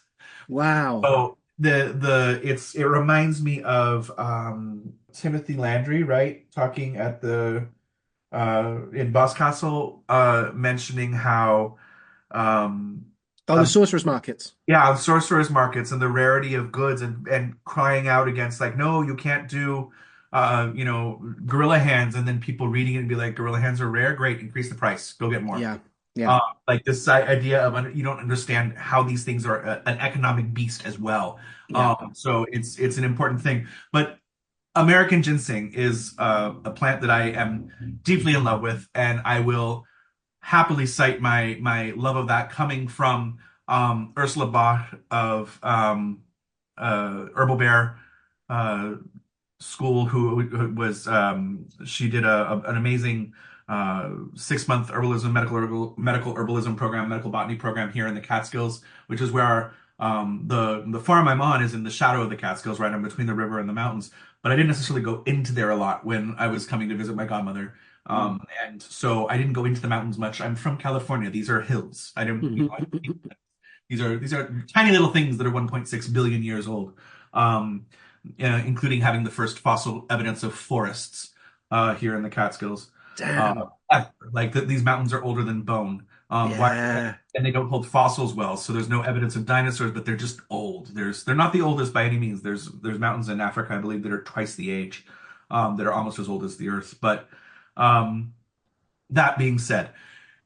Ginseng is has a lot of lore here, a lot of prize here, and so Ursula brought in Bob Bifus, who is an expert in ginseng. I believe at Cornell that was what he studied. He's an interesting man. He just passed last year, but his knowledge of ginseng was astounding, and he was doing a lot of programs and teaching people. And I'm sure many people have Bob Bifus stories. But he was an interesting man. Ginseng itself, it is a relative of what's called red ginseng, which is Asian ginseng. There was a the first American awareness of ginseng, non-indigenous awareness, comes from I believe Quebec and Montreal in the early 1700s, and it was. Pointed out as like someone there was a man who was trying very hard to find this story of this plant that had a lot of oreda, the spiritual significance, but the plant was by 1720 already being harvested in huge amounts, billions of plants harvested in the 1900s, to the point where in the gaps of history here, right? Like, how did America fund its revolution? On the export of things that it had in abundance, including a ship that went to let's see, I think in 1784, one ship alone had 30 tons of ginseng, one shipment. Damn. And this is funding America in its early way, right? So this was a 30% profit because it would return with tea, silk, and porcelain. Mm. So ginseng was being carried hugely, and it was Chinese appreciation of ginseng that gave it its value. So Americans started harvesting it, and there is lore around it, but native lore was like, it's good for digestion, it's good for fortification, it's a dream herb, it's the king of dreams in that way. There's some Cherokee lore with ginseng that is beautiful, that I believe, at least the version I know, goes back to Seven Song telling it of the animal plant world meeting after a number of years after creation and humans are around, and they have a summit to talk about the problem of humans. Mm. And if I remember, I don't remember correctly. So, but the king of the there's different ways of dealing with humans that are proposed. Like the bears are like, just fall asleep for half the year, like screw it. Like let's just ignore them and keep getting on. And the wolves are like, we'll take them out. We're going to start eating their livestock and their babies and things like that. And the mosquito is like, I'll give them disease and I'll suck their blood type of thing. And ginseng is like, did we ever try talking to them? Like, did we ever try educating them? And gets heralded as this big wise explanation of, oh shit, maybe that's a good thing, is to try and have a mediator to understand why things could be done better. And so ginseng becomes as king of plants in that way, in that is respected for that wisdom that ginseng provides. Ginseng's an interesting one because it is in my opinion, the American lore around ginseng is on par with the European lore of mandrake. Um, Mm. I wrote a very unclear article about that, but it's one of my favorite reviews of me ever, is like sitting at the bottom of a pool or something. That Right. Yeah, writes very eloquently, but sometimes sounds like he's coming from the bottom of a well, I believe. yes, Something like that, yeah. I am that witch stuck in the well. That is fun. Um, but I think it's also because there's so much Mandrake lore that is still, it's hard to talk about, and a lot of it is personal, and it's like working with any demon, Mm. right? But ginseng has a non-demonic reputation, right? This is the only thing, is that it is much more of the wizened, of a wisdom bestower, a force of great, a plant of great force and generosity and mediation. Ginseng is hunted; it's not harvested. Mm. It's in modern parlance, you go on a ginseng hunt. In the US, there is a very specific time period where you can hunt ginseng, and it is determined by uh, federal government to prevent overharvesting. Ironically, though, the federal government, in its eternal wisdom, gives the same hunting dates for the entirety of the US. So the whole point of this hunting period is to show you that when the berries are ripe, that this is when you harvest ginseng because you are by law supposed to bury the berries to produce more ginseng in years to come. Uh-huh. Um, which is, they in local lore is talked about as castration. But you castrate, he's the antlered king and you castrate him in order to. Uh, But this berries don't always appear. Lo and behold, at the same time, even in the same locations every year. So right, right. somewhere in October, the burying happens. Ginseng is said to reveal itself to women more than men, and you read about that in the record even of people trying to find ginseng, and it runs from you. It escapes. You see it, and then it's not there anymore. It's named for the fivefold leaf, right? Quinquefolius, right here, because it has a fivefold leaf that comes out. It branches at least once, and from the branch comes these little berries, which are they don't taste too good. They're very high in saponins, so they're soapy, Mm, which is probably good for it because if you then spit it out, or I guess it goes through your body quickly and gets mm, plant. It looks like a little tight ginger if you're not familiar with ginseng, mm, but there are tree ring lines on it, and these lines are what's really the money makers. So according to Bob, Catskill ginseng was one of the highest priced ginsengs in the world because the atmosphere was perfect for it to get those winter rings. So mm, you can have an 80-year-old root that's only a few inches long, and it does have like human-like characteristics with it. They're just much more tiny than a mandrake. It is a little compacted, albus, dipped mm, mandrake in my opinion. But mm. it's said to be the yin to the Asian ginseng's yang. Oh. And is a female or a much less. It's not about energy burst. It's about energy regulation. And Mm, so in the kind of broader herbalist circuit, because it's heavily touted as a adaptogen and a beautiful plant to put yourself on. Some people swear by it for respiratory regulation. mm, I don't find it for that. I just feel that it helps me understand energy expenditure and depletion in that way. mm, Good, people will pair it with other herbal actions that will that help with adrenal fatigue and things like this as well. So ginseng has a lot of those things going with it, and all of this research that also tells us very little. mm, And mm, that it's not the studies are on the phytochemistry, sure. The body does digest it fine. That's not a problem. It's not poisonous by any means, but it's not necessarily a plant that we have a lot of validity in what it's saying to do. mm, Yet those who love it love it. Um, mm, it was that priest, I think is Lafitau, who he helped ask the Iroquois to um, to show him where ginseng was, which is the kind of greater word family thing here is Gerrit Onken, or Gerrit Onken is looks like a man's thigh, mm, because, and really it looks like the root splits oftentimes into um, generations. Sometimes they call it like grandparents and parents, the way that the root comes off. And there's other times where one will split into two, and those are more like legs. mm, But it does have some beautiful, the artwork of the episode. I'll use some of the older line drawings are really fun too. mm, Just because the schematic is this root that's 3 to 4 inches in one way and like 4 or 5 inches the other. It's this nice little split like mandrake look mm, that might eventually also the rhizome will go off and you'll have a thin part of what looks like a hairy leg going off, and it'll form a whole other root there, a whole other main part of the rhizome that will mm, branch off, and that's a second generation. mm, That's how it goes. So it is the cousin of Panax ginseng, but this is the American version. Sometimes um, it's helpful, like the lore here, and again, there's a lot of lore all over the states with this, with the eastern states specifically.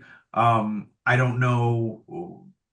I know the lore that's here and the ones that I was taught through Bob and Ursula and others. But that here, there's a reason ginseng likes here is because of the maple trees, which is something I guess Bob and others found out through their studies, is that the ginseng likes a well-drained soil. It likes darkness, like a 30% level of full light. So it likes to live on the forest floors in the shadows of these giant trees. And it likes maple trees because there's a high calcium content to the maple tree. Hmm. leaves fall. So it provides a lot of calcium into the soil. So years where there's not as much leaf growth, the ginseng might not pop up that year.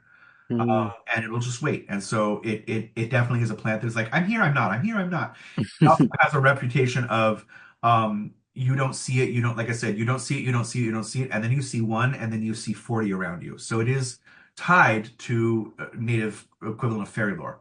Hmm. Just like it will show you when it wants to show you. There's a lot of marker indicator plants that are there here. Doll's eyes, if you're familiar with it, are creepy as fuck. Actually, the first one I saw here only had two, so it was a really remarkable thing. Of like, this looks like doll's eyes, but Hmm. they're a strange, highly poisonous plant that it has a little like white fruit berry that has a little black tip. I think it's also called baneberry. So Oh yeah, Activia. yeah, they're Lovecraftian, Yeah. definitely. Yeah. So when you look at it close, you just see these little eyes. They're associated for me with a lot of like negative Saint Lucy workings and that type of thing. Mm. But for me in my local craftings.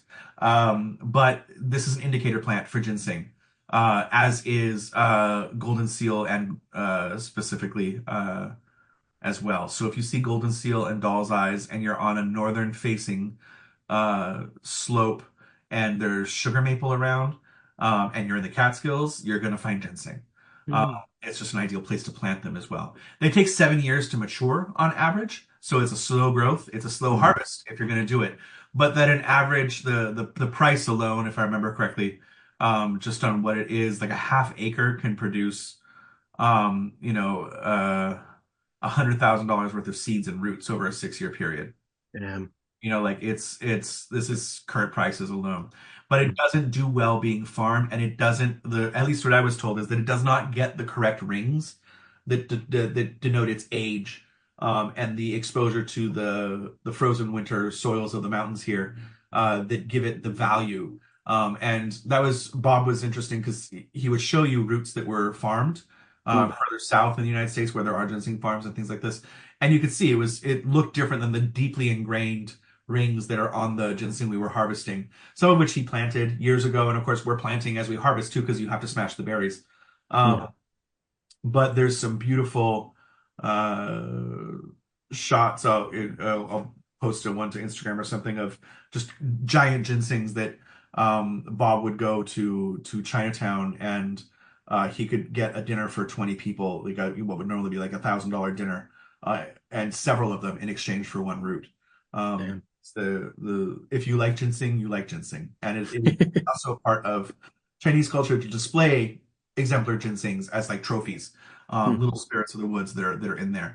I tend to call him Old Man of the Woods. There are many people that do refer to him as such, and there are very personal rituals for me on how to harvest, how to hunt, Mm. and go in that way. There are years where I can tell I'm off and I'm out of it. And I've my experience with ginseng goes a little over a decade now. So it's still have tried every year to go into these mountains to the places I know, as well as talk with other people that grow and harvest. But ginseng holds a really special place in my heart. Uh, Yeah. yeah, I think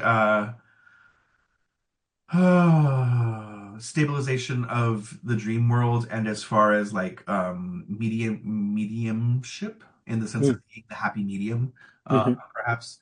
I know through some experiments with others and very like kind of classically trained spiritists here, that having ginseng on your body if you're going to sit a session, or do a seance, helps maintain kind of a foot in the other world or an ear in the other world without being completely taken over, Mm. which is I would propose is probably good for diviner's trance in that way, but it depends on what each person likes. Some diviners really love the kind of frenetic hyperness that divination trance can bring because of spirit contact and other things, and other people like to be more even keeled, and I think that depends. It's a personal flavor. Yeah. I do think that it is a talisman for health. The fact that it's the white ginseng here, which also is it's important to say that I'm calling it white ginseng because of its yin qualities, but there is also a way of preparing red ginseng where it's sometimes called white ginseng, but it's not the same. We're specifically talking about Panax ginkgofolius, but Panax itself is the all heal panacea. So it is still being touted as lauded as it's an all cure. Mm. So yeah. Uh, That's fascinating. Yeah, I'm really struck by this way in so many different expressions that it's bringing up how nature resists, chronological recording of it and our bounding of it, whether that's the fact that it doesn't do well farmed or that it shows itself rather than it is found that that it helps us be in and out of things, even down to its economic circumstances. Really, yeah, that nature resists our quantifiability of it in favor of a more qualitative set of relationships. yeah, it's interesting. A lot. I mean, it suffered from so much over harvesting too, right? So Montreal was the first center of it, and what is it by uh, you're seeing just U.S. exports of wild American ginseng in 1820. We're already at 1750 metric tons, so 1,756 metric tons done in that decade, um, which is not a huge, but it's a very tiny root when it's dry. This is a lot of root. But because by the end of the 1700s, it had been so harvested around Montreal, the next capital was Albany, and Albany experienced a huge boon of growth by the end of the 18th century because it was the main trading center for ginseng. Hmm. So there were, I believe, from 1820 to just before the 1900s, like 1899, an average of 1.7 million kilograms per decade were exported of this type. Damn. That is, when it is dry, you're talking an inch to an inch and a half, and that's a lot. It's still right now. It's only at 254 metric tons, but this is because of declining wild populations. Mm, So I think the importance here of studying it and getting those myths down of like put the berries in the soil where you know that they can be planted. But a mm, lot of times people are harvesting the seeds to sell, mm, people to grow that don't know how to grow it, mm, and therefore those seeds are going away. So it's a hard bitch. Um, you do see, I think the heaviest producer of wild and wild simulated ginseng is Kentucky. New York's pretty low on the list just because it's harsher weather here. It's easier to grow in some other states, mm. right? But you do see probably about at least a dozen and a half states are exporting ginseng on some level of metric tonnage.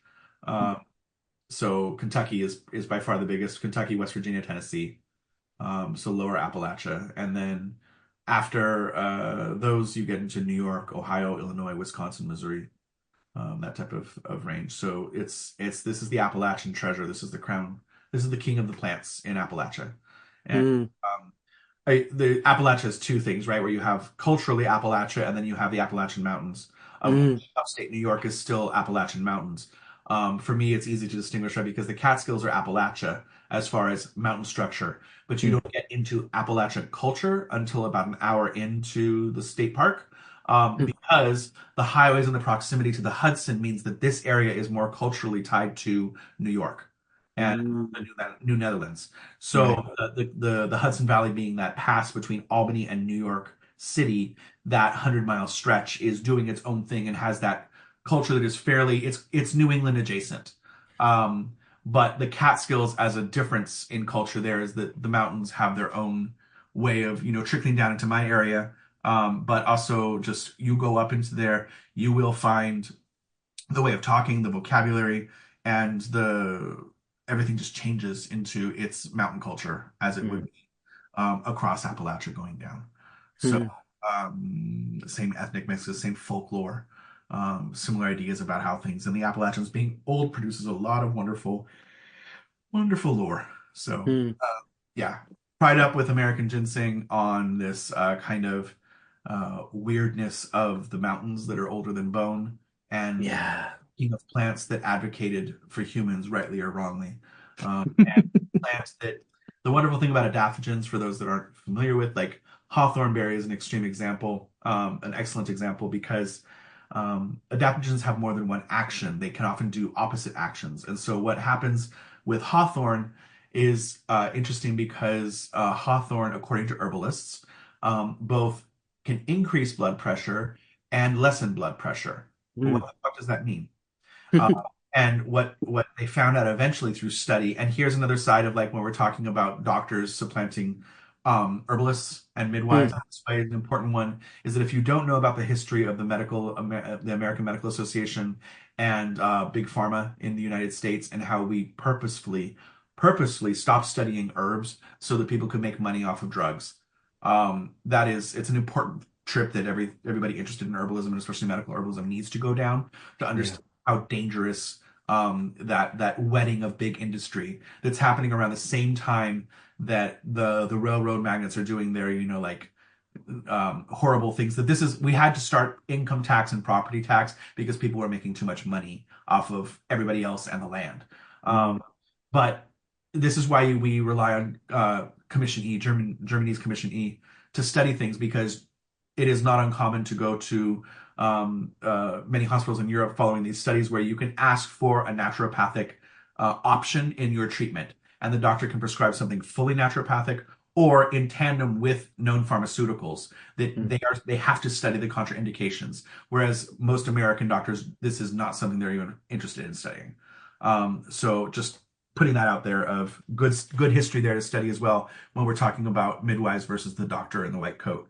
But that's not to speak out against Western medicine, but to speak out against some of its practices for sure.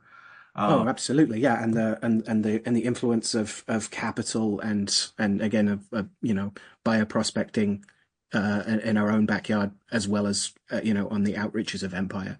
Yeah, absolutely. yeah. So, what happened with Hawthorne when they studied is that it improves the elasticity of the blood vessels. So Ha. if you have low blood pressure, they can improve the elasticity and allow your blood vessels to then contract better and increase your blood pressure. And if you have high blood pressure, it can complete the help with the elasticity to help your blood vessels then be able to carry things and therefore kind of scrape the plaque off in that way. Mm. In end result wise. So hawthorn berry was already being used because of its giant red color in tandem, especially with like rose hips, for anything circulatory for thousands of years, as far as we can tell. But it's one of those cases where just maybe listen to the herbalists here about what's being said. It's kind of like Mm. we have this idea that it's only in the Amazon where these herbal cures are, and sometimes it's under specific herbal cures. Like, yes, there's the kind of poo-pooing it as old wives' medicine and folktale, but sometimes there's some truth to it. Yeah. Um, willow bark tea does contain aspirin. It's just that it also doesn't taste too good. So maybe aspirin's easier to take in that circumstance. Um, or Right, right. But yeah, again, the it's the dosage that makes it poison, not just in terms of, yes. specific pharmaceuticals, but also the dosage of what we're taking from the land Or that how makes it a poisonous practice. yeah. Yeah, maybe it's exposure. Maybe Medusa's gaze is really just like a magnifying lens on an ant. She can make you stay still. She's got you. Mm.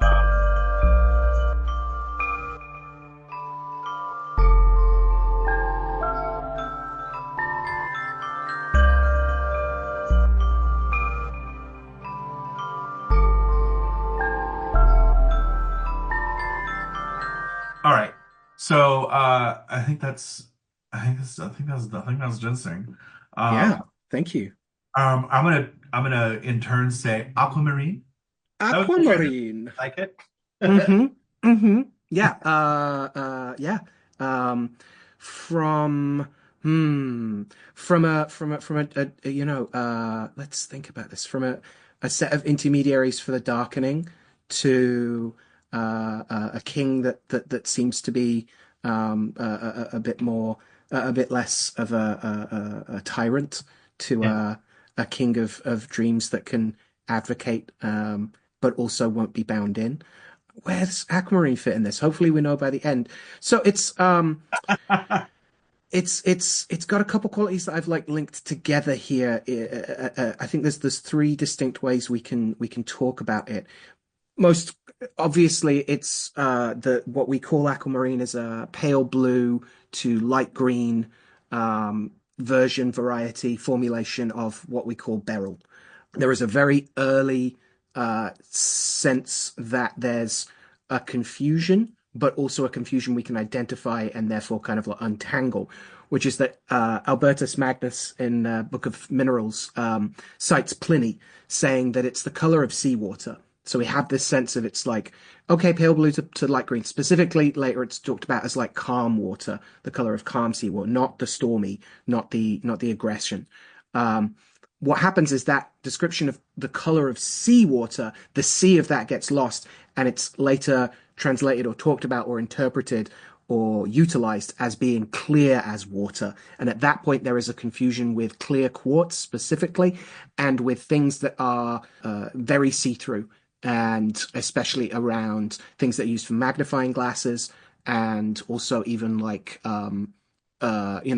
natural spheres that harness the sun for like setting things on fire. So this water and fiery thing is already going on. There's also a connection by that point in terms of beryl, where that word starts to change a bunch. One of the things that's pertinent to note in this stage is that it's often said that the German word for eyeglasses, brille, comes from beryl, and some people say, oh, they must have been using slivers of this clear, this stone clear as water to see with. It's more likely it was inspired by than some gemologists disagree about how doable that would actually be to make a pair, but they're certainly named after it. So that gets important later when we start to talk about its use in scrying. And beryl starts to take on a quality both as another stone, which is often described by the early modern English as actually having a red tincture. So clearly we're talking about something different there. But more broadly, its sense of like far seeing and things like that. But the two main qualities of aquamarine, if we're going to frame in that form of the beryl, are its kind of phlegmatic nature and with a side of sanguine. That it has some sweetening and definitely a sense of like sensitive amity to it. It's regarded as mostly a Jupiterian stone, but there's also a lot of like Venusian applications and emblematics to it.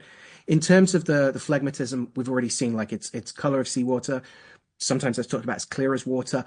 It is said to resemble the green of a calmed sea. And that's indeed the calmer it looks, the more it's said to have the more valuable it was said to be. Again, we're talking about like the economics of this driving like what people want by what it does.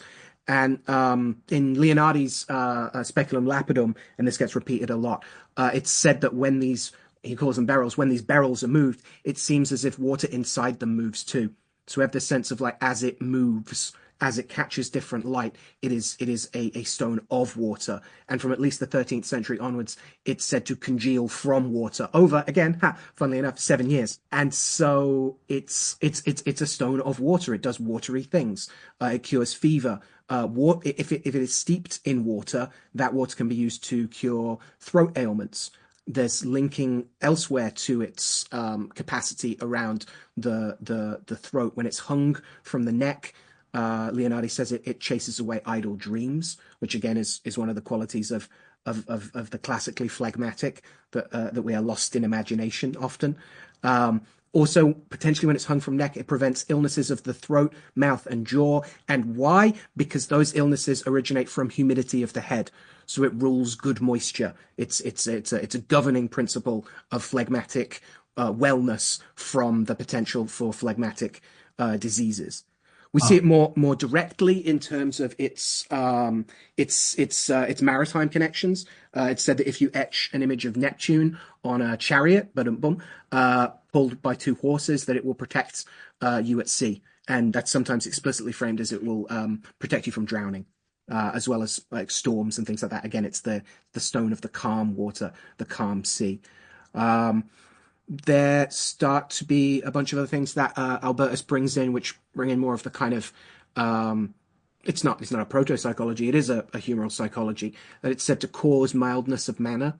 And it's also said to be good against sloth, which is another feature, sin, characteristic of the phlegmatic, that they are dreamy and easily distracted, and that it can help kind of marshal against those things.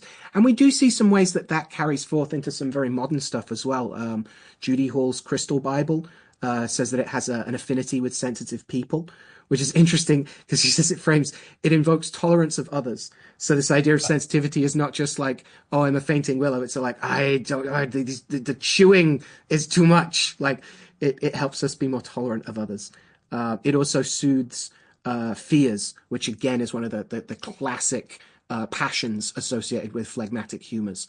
The great capacity of imagination to work against us, that we can have reactions to the image-making faculties of our own imaginations, of our own projections. This is also why the phlegmatic is hopeful and a potential visionary, because we can also see things that that are not yet, and that we can manifest through those waters breaking. But there's this general sense that it like increases sensitivity. So there's this like specifically phlegmatic stuff. It's still moist, but there is some heating to it as well. There is some sanguine sweetening that comes in. It's said to lighten mood and even encourage communication. That's said to be the case, especially with like goldsmiths who recommended it being combined out. Yeah, that's it. Big Al says that goldsmiths say it makes especially husband and wife agree in marriage when it's like held in gold or combined with it in some ways. Various other sources talk about how it strengthens marital bonds, but also how it can encourage and increase affection and friendships as well. There is a little bit of an emphasis on its potential for some of the lustier sides of sanguine passions. Leonardi talks about it protecting and increasing conjugal love. And it's here that we start to see a lot more like Venus stuff coming in. An image of Venus engraved on an aquamarine. Again, if it's plunged into water, you can use those waters for a variety of healings. It's also, that image of Venus is also said to protect against snake bites, which I'm always like a little bit around. It is, I don't know how old the idea of a snake being a term for a false friend is. I think we might have touched on this before, but you do seem to find stuff against snakebite with protection from travelers, protection from false people, protection from those you think you can trust that you can't. So there's a little side of like it sweetens everyone and someone, turns a frenemy into an enemy kind of thing. It also again still makes chaste and humble, procures love of others. And it's here that we start to see its qualities of innocence and kind of purity and goodness coming in. It's said that those struck by grace shine through their good works and warm those around them with their charity when they wear this. So it's like an amplifier for being a kind of meekly is perhaps the wrong word, being a modest but like cheerful and sensitive person. And so in this quality of and like the whole thing about shining your good work shining through, right, and amplifying those, we're back to the clarity of the crystal, and it's there that we start to get into its showstone qualities as well. Again, there's the term beryl, at least by like John Aubrey and stuff writing towards the end of the 17th century, refers to it as having a weak tincture of red, so and says this is the best mineral for scrying stones, and again the bigness of a goodly orange. I think I've mentioned before. But we do get like Low German romances as well, especially around like My Boy Reynard the Fox, where it's claimed that a beryl permits one to see all that occurs in a 1,000-foot radius. And this definitely fits in with Christian lapidary law, where it's associated with, yes, it's a thing called a beryl is also on the breastplate. But it's also associated with the wishes of sage minds and the innocence and purity, not only of the church, but of the Blessed Virgin. Again, we do see some stuff where this turns up in modern kind of crystal lore as well. So Judy Hall talks about it as calming the mind, clarifying perception, sharpening intellect, and clearing confusion, which all seem pretty great stuff for like scrying and mediumship. And there's also a sense that it's said in ancient times to counteract forces of darkness and to procure favor from spirits of light. So again, we're starting to see this mixture of clarity and also like encouraging understanding and sensitivity to others might also encourage us to have more spirits of light on our side. And that even gets into some actual specific spirit summoning stuff, where the image of a hoopoe, that popular bird, with a particular herb in front, Dracontia, is said to engraved on an aquamarine is said to be able to summon water spirits. So again, we're back to its phlegmatic uses in conjuration specifically, and interestingly, prevent them from speaking. But it's also said to be able to bring back dead family, specifically those you have affinity for, right, and can help them answer questions. So this overlap is really interesting to me of like the things water can do, the way that it soothes fevers and heats, but can also warm and enlighten. I guess that's one of the ways we could put it.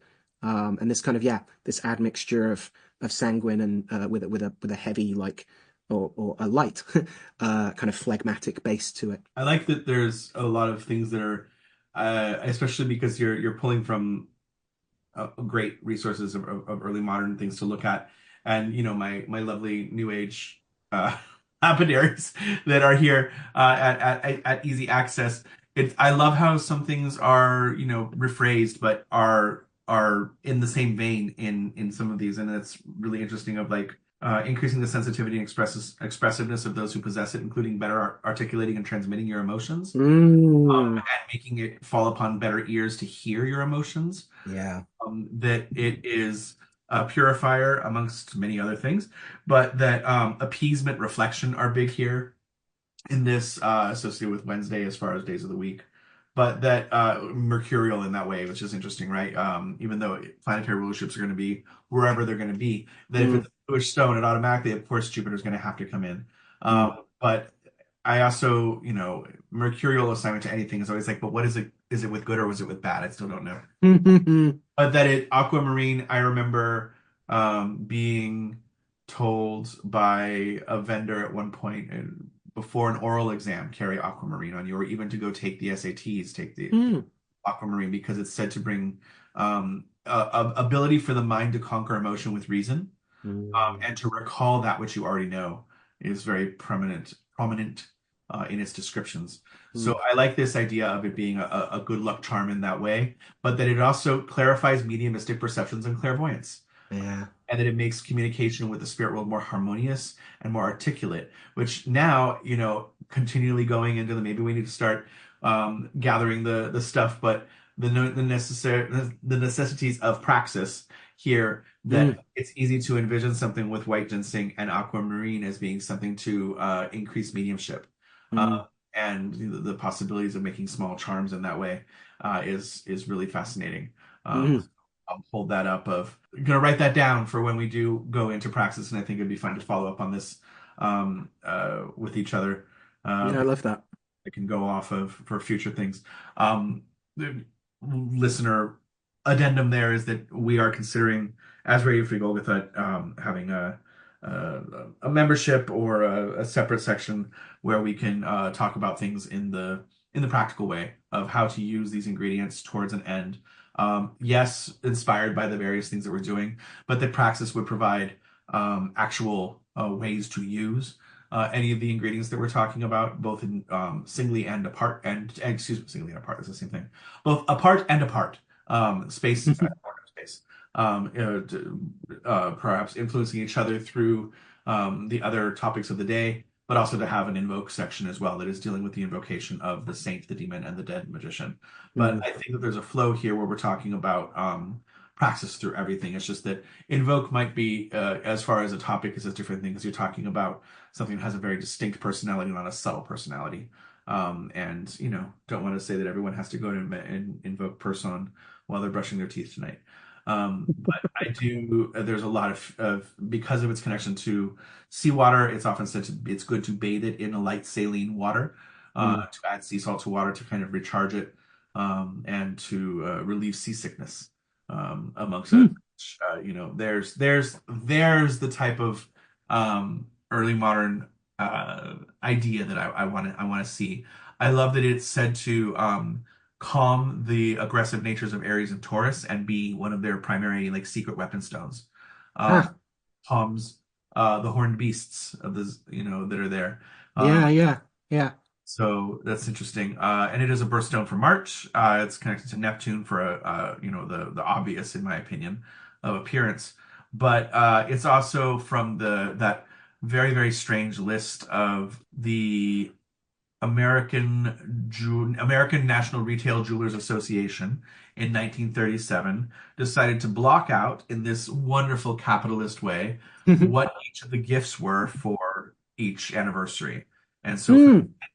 19th year is aquamarine, which is Which year is that? Sorry, 19th. 19th. Fascinating. So it often gets left off many lists because oftentimes we see 1 through 10 and then like 15, 20, 25, Yeah. 30, 50, 60. But it is indeed the offering to your spouse at 19 years. Hmm. So this 19 being a lovely strange number as well. I'm all for it. Yeah. But yeah.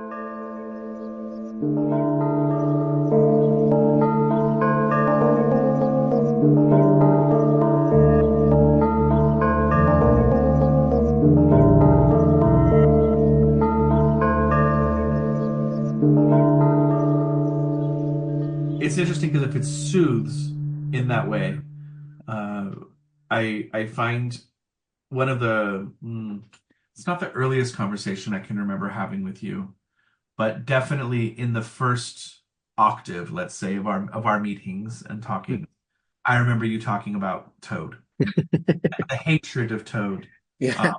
Meaning, Specifically for humanity, not like yes, particular people, although it can cultivate those, but just generally like it is the animal of misanthropy. If yeah, and yeah, a wonderful contrast from the King of Dreams stepping in and being like, why don't we try and educate humanity? Toads are definitely ready to kill us all, both yeah. personally and very impersonally. Yeah. So I fear it is invoking through opposite, Hmm. perhaps, but I think we can leave the beautiful Salucinian qualities that are here of aquamarine and move on to Toad. Yeah, from the clarity of the calm waters to the saltiness of the corrupted ones. Yeah. Yeah. Okay. Yeah. Yeah. Yeah. Yeah. Yeah. Toad's exciting to me. Like because you get to talk about what an adorably hateful little beast they are, and that we're cracking into beasts themselves. And it's not like we haven't talked about Animalia before, but it was exciting for me to think about what kind of sources I wanted to draw on. Um, I'm a big fan of Edward Topsell's The History of Four-Footed Beasts and Serpents, which he puts out in 1658 and is a brick.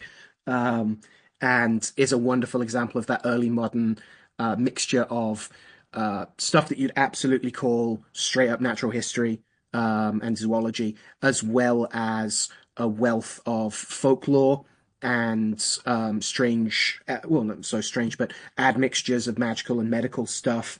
Um, but I'm also excited to talk about beasts in their emblematic sense.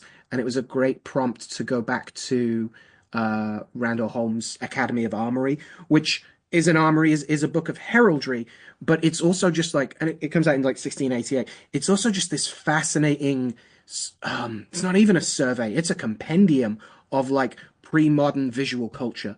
There's a bunch of demonology in there, like all of the iconography of like of the spirits that Goetes work with are all in there.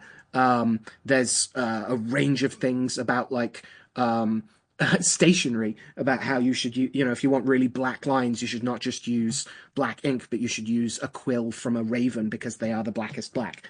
Um, it goes everywhere, and so there's a bunch of ways in which it frames the I don't want to say the idea because that makes it sound like we're abstracting it, but again, the emblematics, the what is a toad toading, um, and it ranges from like very visual culture stuff to what it means and what it does, humorally speaking.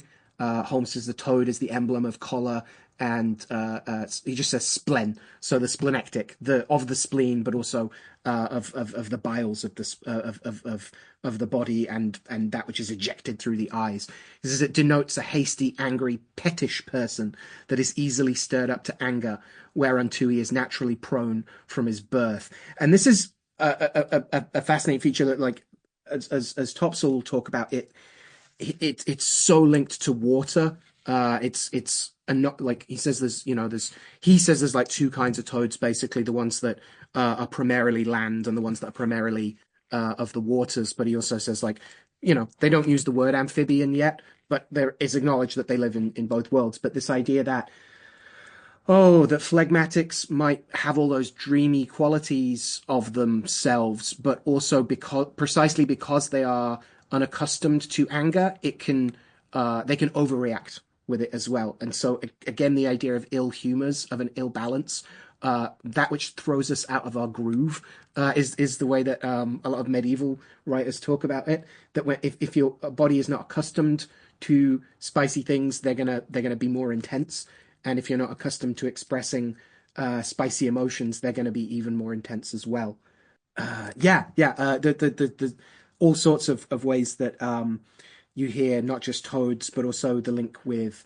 So they're considered a reptile at the time, a crawling thing, um, in pre-modern kind of zoology, and that they are all kind of described in the sense of being hellish, vituperous, horrid, and vile things. Um, and that that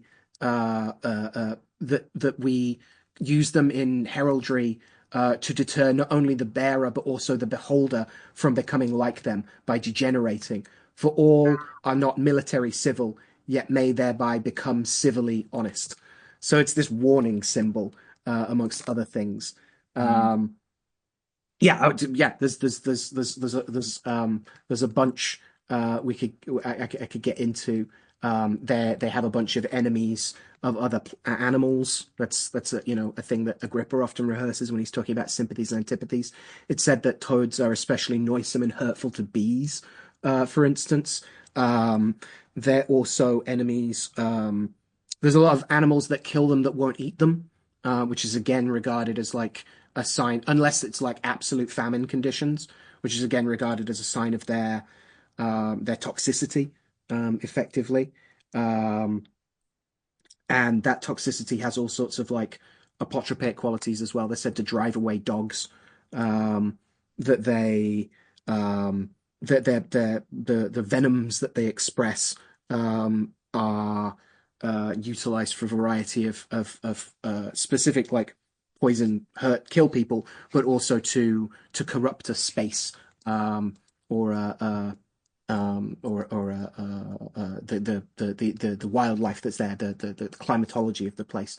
This link with weather turns up a bunch as well. The depictions of the south wind, Auster, for instance, are often said to be painted like an old man, his head and wings wet, with a pot under his arm pouring out water from which descends frogs, toads, worms, grasshoppers, and the like creatures which are bred by moisture. So this is this idea of like the spontaneous generation happens in a number of ways, but one of them is in waters that have been allowed to get stagnant. And to pull out like a more magical working with them like immediately, which links them to this like bad weather stuff. Thomas Lupton's Thousand Notable Things, which is a wonderful like book of secrets, a book of 1,000. This one weird trick against hurtful tempests in your cornfields. If you put a toad in a new earthen pot and the same be covered in the grounds in the midst of a cornfield, it is said there will be no hurtful tempests or storms there. And he quotes like Pliny from that via Archibus and a couple of other people. Mm. Um, yeah. Sorry, yeah, got a bunch of stuff about them, but like, I what I think this notion of their poisonous, and not just because they happen to be full of poison, but because they have a disordered passions themselves, is really fascinating. Like, not all nature is balanced. Not all harmony is pleasant. Hmm. Certainly. Toad, as far as, in addition to the kind of larger, mm, high, I will make this distinction and regret it later, but high grimoire of in that way versus the kind of low grimoire of the kind of books of Saint Cyprian, notebooks Mm, of magic. Um, Toad obviously has a significant place as as materia itself, mm, and so I think it's interesting because beast it is a new genre for us, and spans everything. Especially heraldry is a fascinating side of it because this is increasing lore. mm, This is its own element of lore. And we talk about saint heraldry all the time, but specifically a lion in heraldry might mean something drastically different than a lion as a part of like a tooth being used in something, Mm. but all of it spans the lionness of it all. So I think toadness, first off, Wind in the Willows, and the craziness of Toad Hall. Um, I think there's as my chair creaks, I'm reminded of the side of it within a lot of traditional craft of the toad that is under the threshold, the toad that lives under the each floor. That oftentimes this kind of creaking of things is likened to the toad, and Mm. it's the settling of the house, of course, but also expresses the house's peculiarities and things like this. So a toad is a medicine that can be placed to have a guardianship, Mm. because if let's say you have a stone threshold, but you bury the toad beneath it, which in most accounts would be buried alive, right, in a jar that's sealed with wax and things like this, then Mm. you know what the toad sounds like when it croaks. So if somebody crosses your threshold and you hear the croaking, that this is a warning sign, or just Mm. to announce that someone is coming into your house. Um, but the each, I think of the lore of like frogs in the throat being essential to toads as well, and the lovely scene in Wicker Man. Um, because Mm. there's a lot, there is obviously a difference between frog and toad, but the lore is also so overlapped as to be such like similar to rice and mice. Wow, mice and rats. Uh, Yeah, Topsel says the main difference is that frogs can leap, whereas toads are too full of their own. What's he say? The toads do not leap as frogs do, but because of their swelling bodies and short legs, their pace is a soft, creeping pace. Yet sometimes in anger they lift up themselves, endeavoring to do harm. So great is their wrath, obstinacy, and desire to be revenged upon their adversaries. like armchair cultists getting angry at younger people. Hmm. Wow, that's fantastic. We talked about witches' familiars, and the toads are obviously a very common form, if going off of popular culture of the Salem series, right? Of her hiding the toad in her horrible puritanical husband to maintain the power there. Uh, Yeah, yeah, and there's this idea of familiars living inside the form of an animal is yes, explicitly talked about by Reginald Scott. He says yes. witches preserve toads for their familiars, preserve them, right? So again, the dried toad. He also says, and someone of good credit whom I could name, but doesn't, having convented the witches themselves, hath starved divers of their devils, which they kept in boxes in the likeness of toads. So the idea of keeping a familiar in a box that's shaped like a toad, or a toad statue that's hollowed out, is like right there. Yeah, and of course you're going to have the overlap there with midwife theory because of Hecate and being Hmm. a frog and the goddess of midwives, Egyptian wives. But I'm going to prove that I'm going to reconvert into a Murrayist. Um, But okay. So Toad lore on top of that, the creaks and things that happen in a house, the floorboards settling up against each other, the door as it expands and contracts through the rhythms of the year. There's bloodletting have it as an intrinsic relationship between bloodletting as well as whipping toads in witch lore. If you go into Delancre's account of the Basque witches and them using thorns, probably hawthorn specifically, which is very lauded within Basque culture, to whip the toads to produce the bufotenin, which was put into the quote unquote yellow water that was part of the part for the sorceress broth that was being made from lizards, toads, and other things. Mm. Um, but that whipping toads, all toads contain bufotenin, but in varying amounts. Like what is this nature of how do you extract this and do the Homer Simpson lick a toad? Uh, Sonoran desert toads are their own wonderful thing. If you're from Southern California, the 90s was a heyday of milking toads on windshields, allegedly, to then scrape off the bufotenin and go that route. But the devil gives in, especially in Spain, so amongst the Basques, the Catalonians, the Spanish inquisitors said that the devil would give each of the witches a dressed toad that was the demon in the form of a toad with a man's face, Mm. and that these toads were the ones that would go off like alarm clocks when it was time to go into the Sabbath. I think Mm. the interesting thing about toads here, right? Because I as I was telling you, I was researching, um, the tangents we go to into subjects that we like, but looking at more descriptors of Aztec lore, of Mexica lore, and referring to the Earth Mother monster, Earth Monster Mother, monstrosity coming in, of the toad with 1,000 jaws that swallows the sun every day, and that this depiction of the Earth as the devourer of the sun that then gives birth to it in another form daily, but that this battle must be enacted, right? That until the sun is coming through, and we see that reflected in Mexica culture with the myth of Huitzilopochtli coming out of the beheaded Coatlicue, who is also the mother of the moon and the southern stars. Um, and that those stars and the moon wage a war against their mother because she becomes pregnant somehow from a bundle of feathers, and that as they climb the temple to go kill their mother, they behead her, which is why Coatlicue has serpents for a head. This is blood gushing out, determined as serpents, but that the sun god comes fully out of her, ready to fight with the first ray of light Mm. as his primary sword. And so there's this lore there that the earth is connected to serpents and toads, not only in the form of blood, but which is everything that flows, because Coatlicue means serpent skirts. So this is describing all energy, all flow of the earth, but as the horrible earth monster that is devouring the sun every day to take back which was expelled, that tremendous power that's there. I think there's that thousand-jawed toad idea is it's a lovely um, little snip in there, I suppose.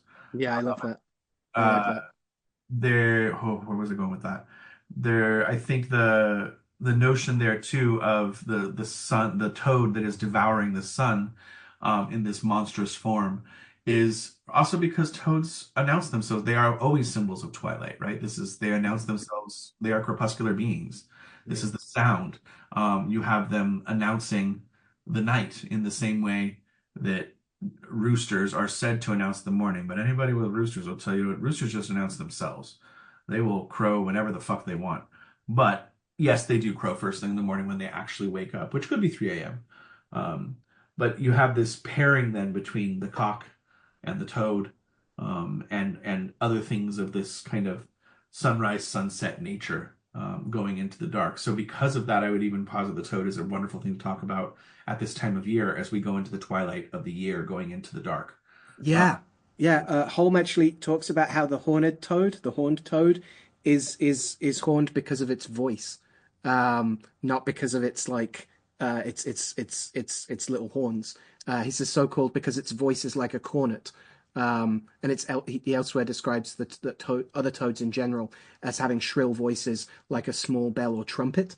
But this idea of the horned toad having a voice like a little horn of some kind, like a brass instrument, even going so far as to point out that it's this two coloring of the brightness of his color is like saffron on the belly and a dirty, filthy color on the back. So this sense of being like the crepuscular being between the day and the night, mhm. is really interestingly expressed there. That's very interesting. So there's excuse me, the we have a natural segue, and we'll probably go back and forth between these things. Of course, then of the Toad Men, Right. and the specifically this is Toad Men being East Anglian, right? Hmm. And you have the Scottish expression of the Society of the Horseman's Word, which is doing similar things across the board, right? That there are horsemen and toadmen, and the lore of connecting the toad to the horse is very specific in one way, because the toad bone ritual is not unique to England by any means. No. The idea of killing a toad and having its bones be kept by an anthill, which will, of course, deflesh them, and then casting those bones, usually in a northern flowing river, is the lore, right? Mhm. Um, to see, or to cast them in the river and see which one flows against the current. As to select that bone, which you sometimes this is somewhat overlapping with Black Cat lore, obviously. Yeah. That toad bone itself, in some accounts, is similar to Black Cat lore, that it will make you invisible, or that it will give you power over animals. And Right. over all animals in some lore, but Hmm. specifically within British lore, it seems to be because of using the natterjack toad specifically, which doesn't hop the same way. It crawls, it runs. So like a horse, it uses all four legs in an independent rhythm of each other. not independent rhythm. It's the same rhythm, but it's independent movement of each other. Yeah. So it has a gait. It has a walking nature, and there are various walking toads throughout creation. But in the sharing of stories about the effectiveness of the toad's boon, that a walking toad is definitely part of the tying into the horseman's word. And this idea that the toad that walks this way can croak in your ear the secret words, and that the toad bone itself is a token of this rite where you're going to go to a stable. There's going to be a lot of other things that are going on to meet the devil, to give you the actual transmission of the word, which is a literal word. It is a word that you can Mm-hmm. whisper in the ear of a horse that will put that horse under your command. And Mm-hmm. so this ties into horse whispering, especially here, and people that are preserving or at least making a hell of a ritual vocabulary. Mm-hmm. The idea that the horseman's word is borrowed heavily from the miller's word, Mm-hmm. which are heavily, it's meant to be spooky. It's like, there's pranks and a lot of alcohol going on, and so there's also this nature of British ritual in my experience through masonry that is important to discuss, which is like there is a wink wink nudge nudge to like we have found the ancient ritual and we will perform it tonight type of thing, Yeah. that is half in jest, that then sometimes gets taken out of jest and out of context and then Yeah. put up as serious, or an allegory that is explained in one way that then gets taken as, this is real. Mm-hmm. That it's not there's context removed, and so therefore the wink wink nudge nudge is removed. Yeah. And I wonder how much of that goes with this. Certainly this is all pseudo Masonic in that way. I mean, the whole idea of fraternities in this way coming in an expansion of the society, the guilds, and how they work, and why Masonry evolves the way it does. With cathedrals needing to be able to test people on loads and trigonometry and math and things like this, that it makes sense that you'd have a hierarchical system of passwords that basically shows you are illiterate, but I trust that you can make this stone be correctly sighted, that you can carve a perfect ashlar. Uh, Right. Trade secrets are a real thing, right? Or, yes. or were, yeah. And Yeah. these were how they were passed on. Yeah. Yeah. And then Yeah. that lowered against why you don't like outsiders having access to your words, because now you can't trust it. So you have to change it all, right? You want to make sure. So when Hmm. it comes to the horseman's word, that this idea was that this was a magical word that probably changed from region to region, because the few recordings we have of different words in this way could be individual, but it's parallel to the Mason's word, and to other small guild cultish cult in well, I don't, not in the good way, just being cult in the non, not Waco, Texas cult. Anyway, praxis. There we go. Yeah. A mixture of yeah, labor unions and like you said, this sense of kind of frat house hazing, Yeah, occasionally. This idea of yeah, blindfolding and or getting the novitiate like blind drunk, making them shake hands with the devil, which is the accounts we have, which again are usually like mocking it, are about like getting a rake or a bunch of twigs and covering them in like wet leather and stinking and unpleasant things.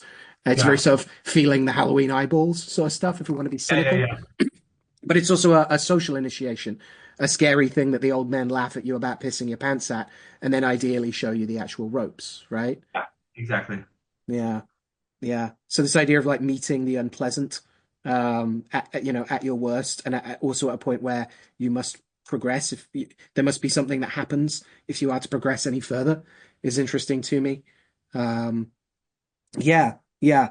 I've I encountered a couple other versions of the toad bone and where it links up with the toadstone, but I'm also really interested in whether outside of Oathbound business, Jesse, you can like fill in any gaps in like the history and folklore of like how modern witches and those of the traditional craft are interested in where that interest in the horseman's word and other sodalities kind of comes from and why. Like I'm aware of, like I've read Chumley's The Leaper Between as a Yeah. study of the Toadbone amulet itself. Is that, would you say, one of the main sources that gets people looking at this again? That was actually later. I think he wrote The Leaper Between in response to increased interest in things that he'd already written. Okay. Because Leaper Between comes later, but certainly you have in the 90s you have Nigel Jackson specifically starting to look at East Anglian folklore and bring up the toadmen. Hmm. And you have uh, Chumley mentioning toad lore before this point as being a point of power and utilizing those various things that are native to Britain as points of power into the witch's craft. Yeah. So adapting, there are several accounts of Chumley derived uh, adaptations of this for personal power, not just for power over horses, but for the meeting of the devil and in the witch's way and that and Mm. how that goes. You get the oh, notes are cheating. No, the famous quote, right? Here's the horse with the four white feet, the chestnut tail and mane, a star on his face and a spot on his breast, and his master's name was Cain. So that Cain lore specifically gets put into Horseman's word, but that is also not out of the bounds of normal guild society patronages, right? Because Tubal Cain becomes this ancestor of Masons, and you even see I would actually put Cochrane as a main source here in lore because Robert Cochrane, clan of Tubal Cain, Roy Bowers, claimed that his father was a horseman, and may have even influenced the name for the clan of Tubal Cain. I can't speak to that because I know of them. I know people in the clan, but this is not something if it's written out publicly, great. I would love to read that. But you also have George Pickinghall was said to also be a horse whisperer. So I think one of the things for people in the 19th and 20th century was that horse whisperer became or horseman became an added thing for people to be accredited in their power over things. Mm. And I think that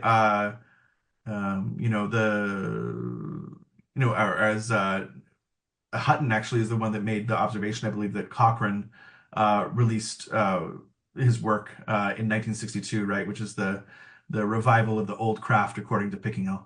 But 1962 was a busy year. But I think really that there's this relationship there of um, the horseman's lore lending itself well to witchcraft. I think Cochrane's noting of this allows people to understand that newcomers are uh, mm, you're putting things forth as lord and lady. There's owed duty in that way. You are the master, the surrogate master, and there's obligations to that surrogate master for that they're perceived there's Robin Hood lore that ties into a lot of this stuff, supposedly too.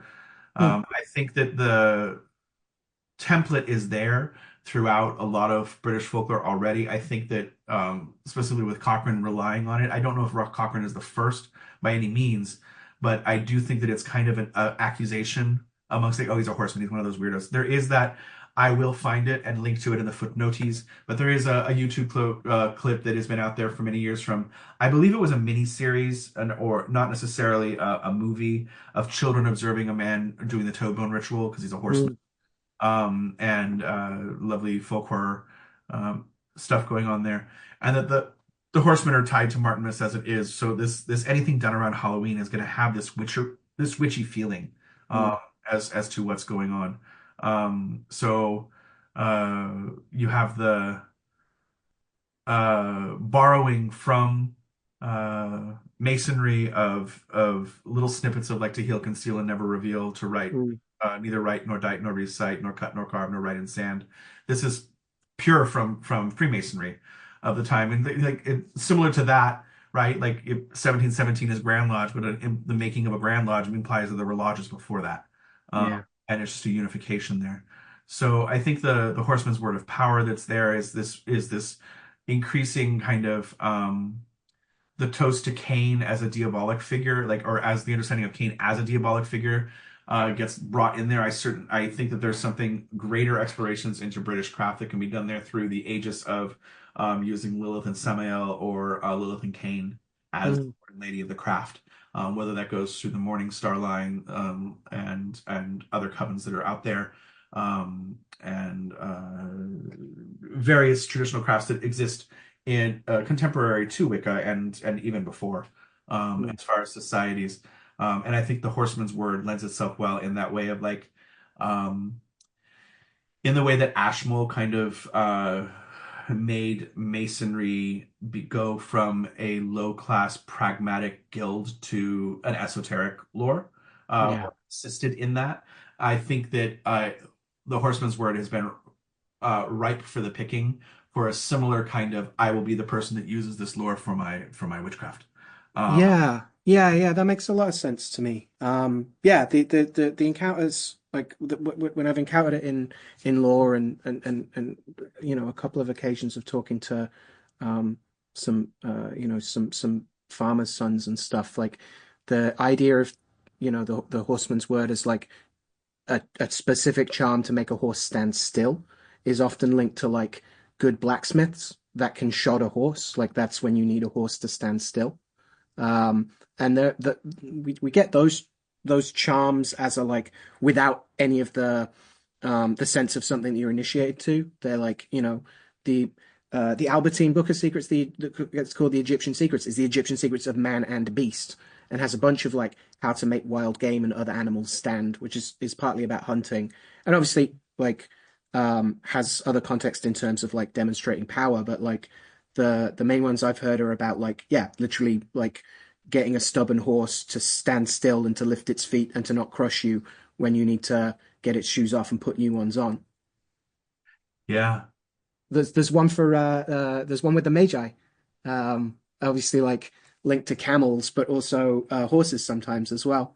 That you ask Casper to when you got the horse there, you get the Casper to raise the foot, Melchior to bind, and Balthazar to entangle you, and then three crosses.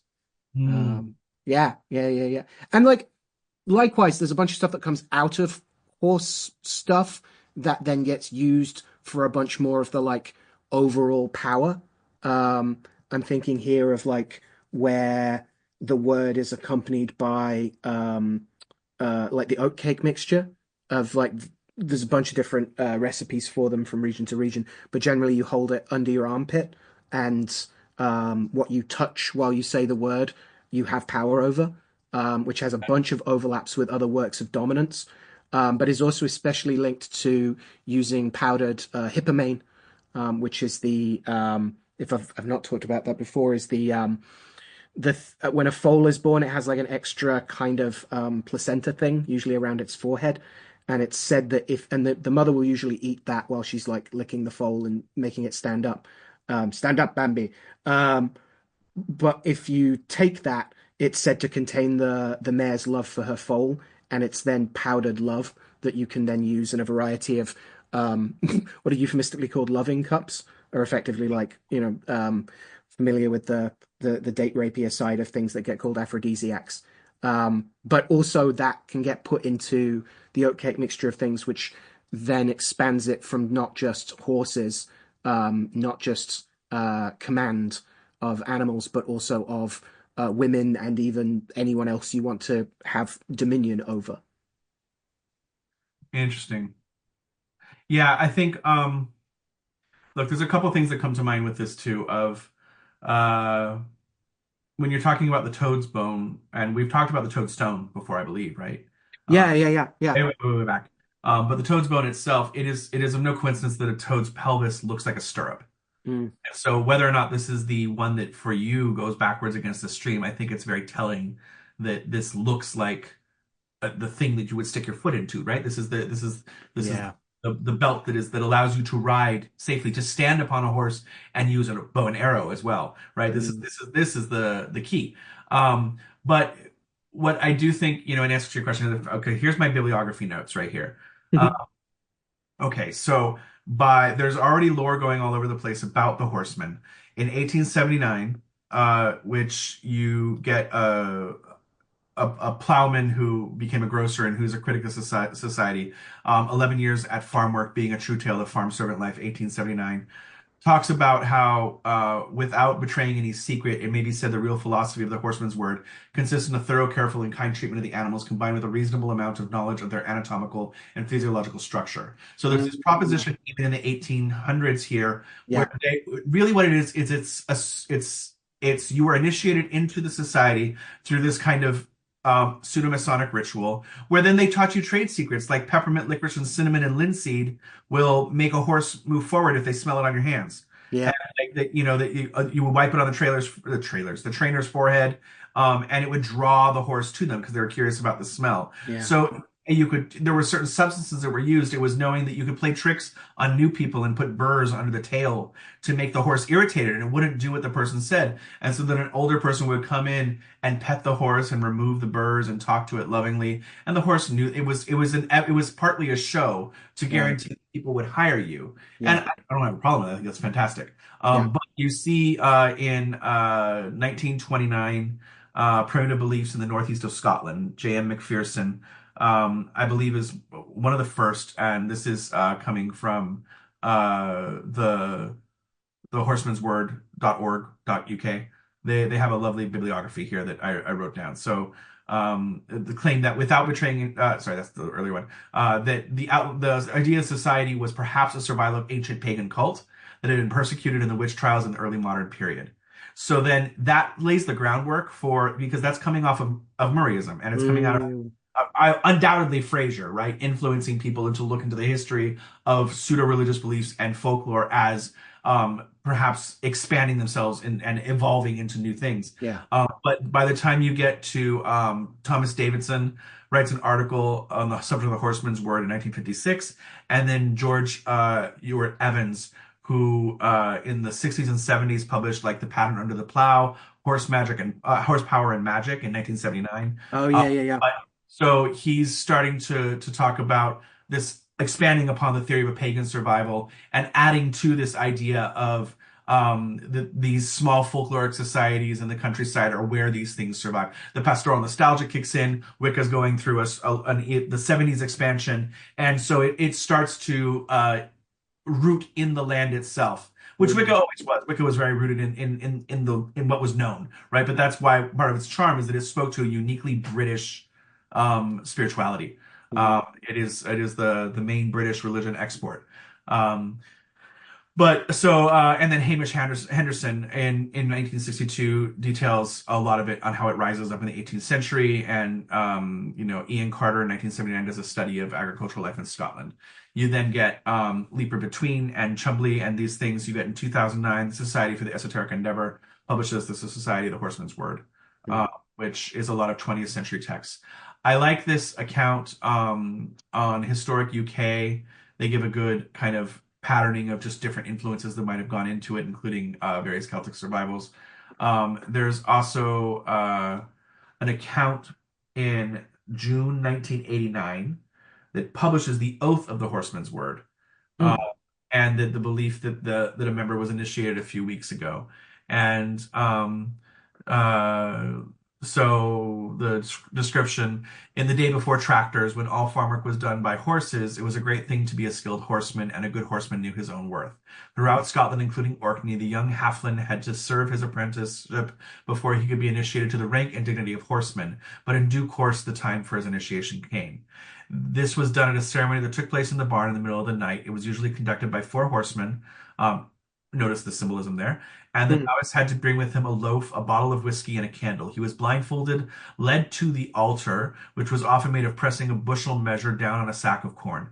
He then was asked various questions to which correct answers had to be given, and then the horseman's oath had to be taken. Afterward, the novice got to shake the devil's hand, usually a stick covered with some sort of hairy skin, and he was Mm. given the horseman's word, of which one version of it was both in one, which is already has homophonic things to various accounts of the Mason's word.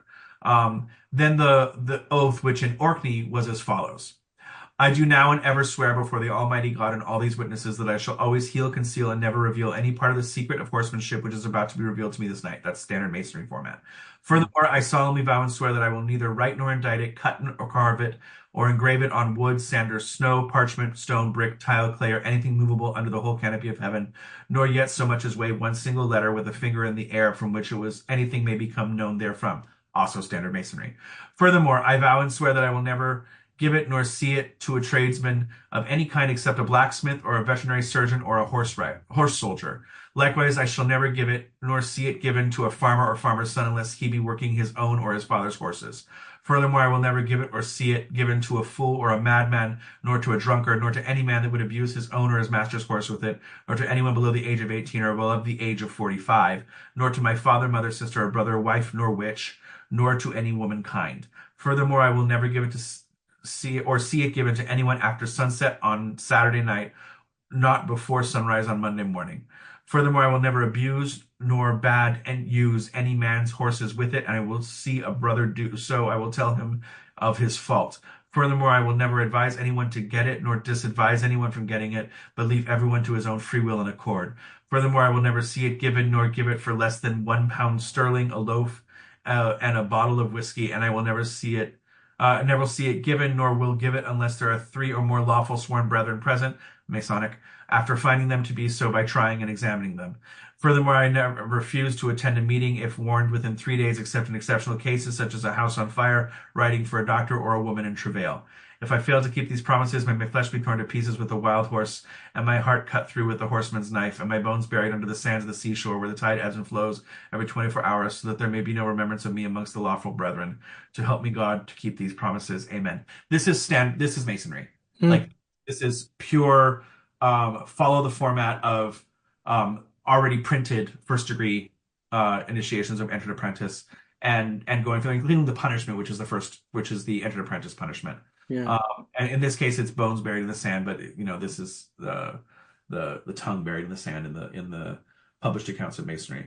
Mm. This could have easily been written for this lovely article.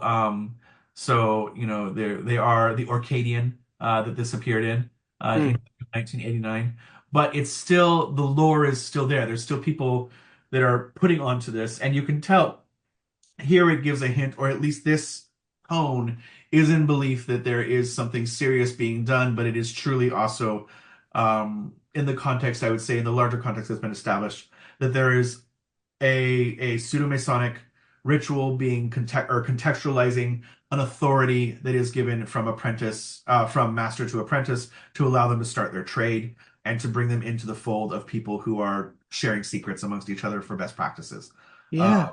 and I think that this is uh, it's hard to know. I can see the argument as I have seen it stated that are kind of over paganizing of this or over um, occultizing of it Mm. uh, may be our own a momentum build up by the curiosity around it as opposed to things that are actually inherently within it. Mm. In the sense that claiming that you go read the Pharaoh's Witches Bible and they're not gonna they know that certain parts of Wicca are derived from Masonry or perhaps a common source, Mm. and it's like or just Masonry Masonry's been around a little while. It's fine to that language goes out there. Gardner, these the person's a Mason, like you recognize certain things. It's just the structure is there. Yeah. And so it's one of those things of when you hear hoofprints think horses, not zebras. Uh, uh, so I don't know how much of the toadsman and the horseman's word was originally this thing, but I certainly think that it's easy enough to add in all this symbolism and kind of not tongue in cheek, but definitely a wink and a nudge in the direction of let's make this special. And I Yeah. think that it has been appropriated by witches as such as a source of power and mystique and claimed by cunning men and people as a legitimacy or legitimizing of their own magical inheritance that they had a relative who was a horseman. Yeah. Yeah, that makes so much sense. Yeah. Yeah, yeah, yeah. Yeah, and again a great example of like myth and history get to work with each other in ritual and in like community and in yeah and in yeah a certain sense of moral rectitude, uprightness, right? Yeah, that's fascinating. Huh. Yeah. There's also, the different versions of what it might be of like both in one, sic jubeo, meaning I conquer this way, which is uh ino, which is one backwards. Mm, So one you'll see in the and I think that this is part and parcel for the mystique and Chumley was very good at this, right? Like the grimoire one, the grimoire of the toad, grimoire of the mm, golden toad is only published in a certain amount. And it was very astute to make the books themselves occult. mm, Because it let it and it before the internet, before scanning in that way, it gave a rarity to one, it gave a rarity to the Azosha, and other published books that you couldn't get. You knew about it. People talked about them. They published articles about them, but they no one had copies to give you. Uh, mm. and so the grimoire of the Golden Toad one in that way right there. You see the horseman's word is one, uh, Yeah, and it's a fascinating bit of lore right there um, within the greater traditional witchcraft lore is Chumley's bringing that in. I credit him with a huge amount of popularity of it, but I also want to credit Cochrane and then the folklorists that made it so. yeah, yeah, absolutely. Yeah.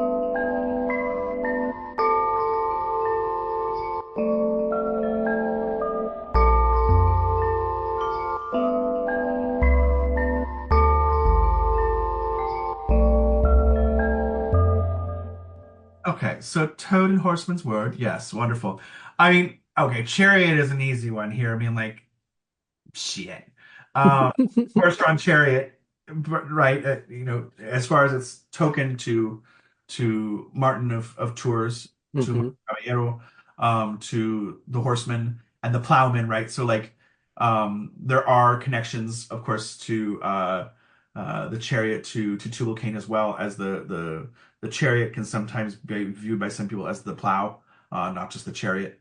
Not the horse-drawn war chariot, but it can also just be that journey and labor and everything that goes with it. Um, Yeah, so power not just to conquer, but power to produce, to power to cultivate. cultivate. Exactly. Mm, So I think that there's some overlap there. hmm. Certainly I made the joke before of like this is the symbol of Indo-European dominance, right? This is supposedly like the wheel and why we have Indo-Europeans going everywhere. Hmm. Of the trade routes that exist that wealth and disease follow the trade routes. That's how it goes. It's to be on the road is to be with the plague gods as well. Um, Yeah. Fascinating Huh. into things like Kimanda. But Huh. was watching a documentary on Black Death that way, and it was like, oh, that fucking makes so much sense. It Right. it has to travel along the roads. Yeah. Um, Yeah. so Huh. the you have similarly here with the pseudo-Masonic stuff is that the chariot coat of arms has the mallet on it. Mm, So it's not a standard mallet. It's a larger what we would think the mallet or gavel. It's mm, the Masonic gavel is a large piece of ritual furniture compared to a little judge's gavel, but still mm. the idea of it is done, that clap of fine, the finitude of that. So the rider weight one, right? He's got no rope, but he's being pulled by sphinxes. So I think there's Yeah. Yeah, yeah. Sphinxes as a means of conveyance, right? So yeah, the idea of being yoked to mystery, but also it being the vehicle of mysteries themselves, the containers of our rituals, if you will. yeah. I find really interesting. Yeah, that it's a laurel crown of earthly honors, topped with a golden star. Uh-huh. Um, Definitely brings in this sense of like victory parade, which I was really interested in looking at like the art history of the chariot and the way that the game of Tarocchi or Trionfi, right, was modeled on the types of triumphal parades that originally, right, why they're called triumphs, right, is again back to how many words we have in politics and beyond that come from the specific city layout of Rome. Yeah. Um, but also that this is becomes especially popular again in the kind of 15th century, and this like look back to the glory days of Rome with with the coming Renaissance and things, and that the chariot tarot card is it does seem to be a pretty direct reference to these kinds of parades, which is fascinating in terms of like the tarot talking about itself in that sense of like why do we call them trumps? Why do we call like they are themselves these different like we talked about them as like stations of the cross, not directly but that same kind of like breaking up the road trip of the fool's journey, and the sense that yeah it's how we are conveyed through the mysteries as well, that and that sense of the the triumph and trumpery of politics, shall we say? Yeah, I the chariot's an interesting way because the well here it implies movement, but again the sphinxes are not is seated the right word? It's a weird thing. They're presenting stationary. Yeah, This the chariot is not moving, but the chariot does have that war, vengeance, trouble kind of thing, especially when you go into weights. mm, But can also just go into more movement in some modern interpretations. It's a weird. The card has aged differently than its definition 150 years ago. That like yes, there's litigation, defeat, and quarrel in the reversed here, but the chariot has a certain presumption and pretense to it, which yeah, links it to that kind of Roman parade idea that I think you're that linking. yeah. And the yeah the public spectacle of like a parade float, like that's definitely present in a lot of the earlier cards. Like it's someone under a canopy being drawn through the town, waving and throwing flowers and stuff. Yeah. So I think the overcoming obstacles, approaching things with confidence, to achieve the success. What is victory there? So I'm curious what those things are, and um, in the notion too, I suppose of surrender that the chariot can kind of imply to whether it's to surrender yourself to something or surrender yourself to the motion that something has to go through. Yeah. Uh, in that way. Yeah, there's a sense that yeah, it's sometimes said that the Rider-Waite Smith doesn't not only like can you not see the legs that they're literally like encased in the block of the chariot itself, that they've become one with the mech suit of their victory. And yeah, we can see that as a kind of surrender to the um the armors that we wear to like move forward. Yeah, maybe. Then you also have the Elijah lore that comes in with the chariot too, right? The chariot of fire. Uh, Yeah. And we're into all the four faces of the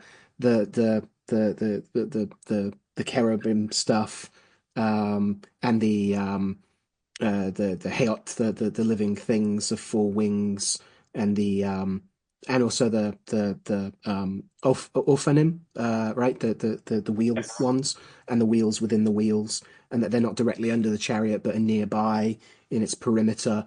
And yes, all of these, the actual Ezekiel visions, and also how this inspires Merkaba or Merkaba mysticism, which is one of the words for it's chariot Yeah. mysticism, right? Which you get from around 100 BCE to around 1000 Common Era. Again, centered on those visions and the Hechelot literature, the palaces literature, talking about ascent to heavenly places, and the throne of God itself. And yeah, wealth of lore around that we find in Ashkenazi literature in the Middle Ages. Yeah. Mm. So yeah, that's. I don't think that's. Uh, I don't think it's a stretch to say that that's one of the reasons why it's where it is when the Hermetic Kabbalists put it between what Geber and Binah, right? The crossing the abyss to the supernals and stuff. Yeah. Well, also being fully armed to do so, right? Like that's even in the top deck, it's fully armed. The wheel is Hmm. very evident there, but it's a lot more like any of the number of deity processions. When you Hmm. look at the top deck, to me, it inspires more than just because the knight is also seated, and has that powerful chakra that it's holding, Yeah. the four beasts that are there. Um, It's not a link to exactly to aquamarine, but it is the wealth of lore around like sapphire, that the likeness of a man in the Ezekiel vision is said to be enthroned on a seat made of sapphire, um, which some people link to the tablets of Moses that are also said to have been sapphire, as well as like the adamanta, the stone of Adam, that's also said to be a blue and is sometimes posited to possibly be also sapphire. Interesting. Mm, I wonder how this can be linked to like the gathering of things, or even there's the gathering of attention, right? That's obviously there. mm. But there it implies that there is a gathering of victory before this. And I like in the Rider Waite that it is the curtains of the chariot, or these stars. Yeah, So there's always this overlapping relationship there of previous cards, and the in the imposition of order upon things by having a roof that alienates you from the rest of the world, but adorning those things in stars to show that you are part of the order, as opposed to opposition. Uh, yeah. the notion of the fallen star, or the carving of the hexafoil, returns you to a place of harmony with the universe, where Mm, the stars are over us. And so I'm interested there in the acquisition of mm. gain, victory, of order, of momentum that is contained within the card, even in its staticness, right? Even in Yeah. the man is not bothered that he is somehow in the ashlar of his chariot Hmm. concrete. Um, so I where I'm going with this, just Acquisitio itself, as a possible gathering Right, right. And of these yeah, things. exactly. Yeah. It's an entering or stable figure. It's pointy end down, so it's rooting, but it's also a figure of expansion. It's fiery and it's the flammability of fire itself, the spread. I would even say the conquering of fire, not out of um, ire or rage, but of like profit, prosperity for more prosperity. It is linked to the weaponizing of capital in that sense. The again the pomp of the polis. Um, it's there is a little bit of like Fortuna Major's workaholism there, but again it's less personal and more mechanical. Or it's still that Jupiterian priest impulse to be part of to serve something bigger. Um, yeah, yeah, like threading this through, there's like it is a figure of economic gain, of expansion, of increase, of growth. This sense of gathering is interesting, that it's the point at which things there is this sense that it can signify mergers in a way. It's definitely legalistic, very interested in the rules of profit, but also proper conduct. This kind of as it expands and contracts, there's this sense of public honors and private pressures that are there. The wealth and the pressure of tradition itself, in terms of like religious ceremony, as well as intergenerational stuff around inheritances, and again like the wealth and pressure of familial honor and tradition. I think I've mentioned before, it's one of the few figures that specifically um, explicitly mentions like ancestors having an impact on the querent, but this wider sense of the weight of history. There's also like pedagogy to it. There's degrees of like proper spreading of knowledge, that ideally done well, wisdom shared is wisdom doubled. Mm. Um, that Jupiter rules young scholars. Um, but it's also, a figure of lawyers as well as bankers and judges and teachers and yeah, priests. Um, there is a sense that like I think we see that in the the form of the figure itself with this. If we're going to talk about passive fire and active air, that it's not necessarily personal ambition, but it is about learned accomplishment. With the passive water and the active earth, it's dealing with facts and figures and rules, and there is a sense of like learning to exploit loopholes with it as well, of like good lawyering, but definitely a sense of like rules over passions, shoulds over wants, the hands that can carry and that can shoulder the world, and the feet to bear it forward, but potentially a lack of a head and heart in the game. Hmm. Um, Yeah. yeah, I mean, certainly in its like remediations, there's a lot of stuff around like dressing formally, seeking formal study and education under an expert, like syllabuses, as well as like investment in oneself and more like long-term career path. Um, Definitely a like particularly in the fourth, a figure of like helicopter parenting from beyond the grave, and of like the sometimes uneasy tension between what our um, ancestors think is good traditional conduct and what the querent might want to be doing. Hmm. Mm. Yeah, I think this is an interesting one because, as we've touched on before, just the corresponding odus, Ofumeji, has a lot of superstition around it. It's this quote unquote where the curse was born, Mm, and the curse being money specifically. mm, So I think that that notion of the marker of great inequality, right? We know where we start is where we end. So there's a lot of lore around this in and again, relying solely on published things. Clear my name. But to look at like Ejioko or Oyekumeji as the place where death is like a bride. And in fact, marries the Orisha several times in that Odu in the production of food mm, and to understand how to be productive. There's a different relationship here where death is a teacher, death is a godmother of sorts, and the delicateness of this Odu. This is the famous story of the curse to Watala is contained in this Odu that there is an avatar of Watala, the high god, the god of white cloth, doing good things in the world, trying to trap bad spirits, and he travels with this entourage of calabashes and pots and boxes that are all containing malevolent spirits that he's keeping under wraps. So he's a traveling exorcist.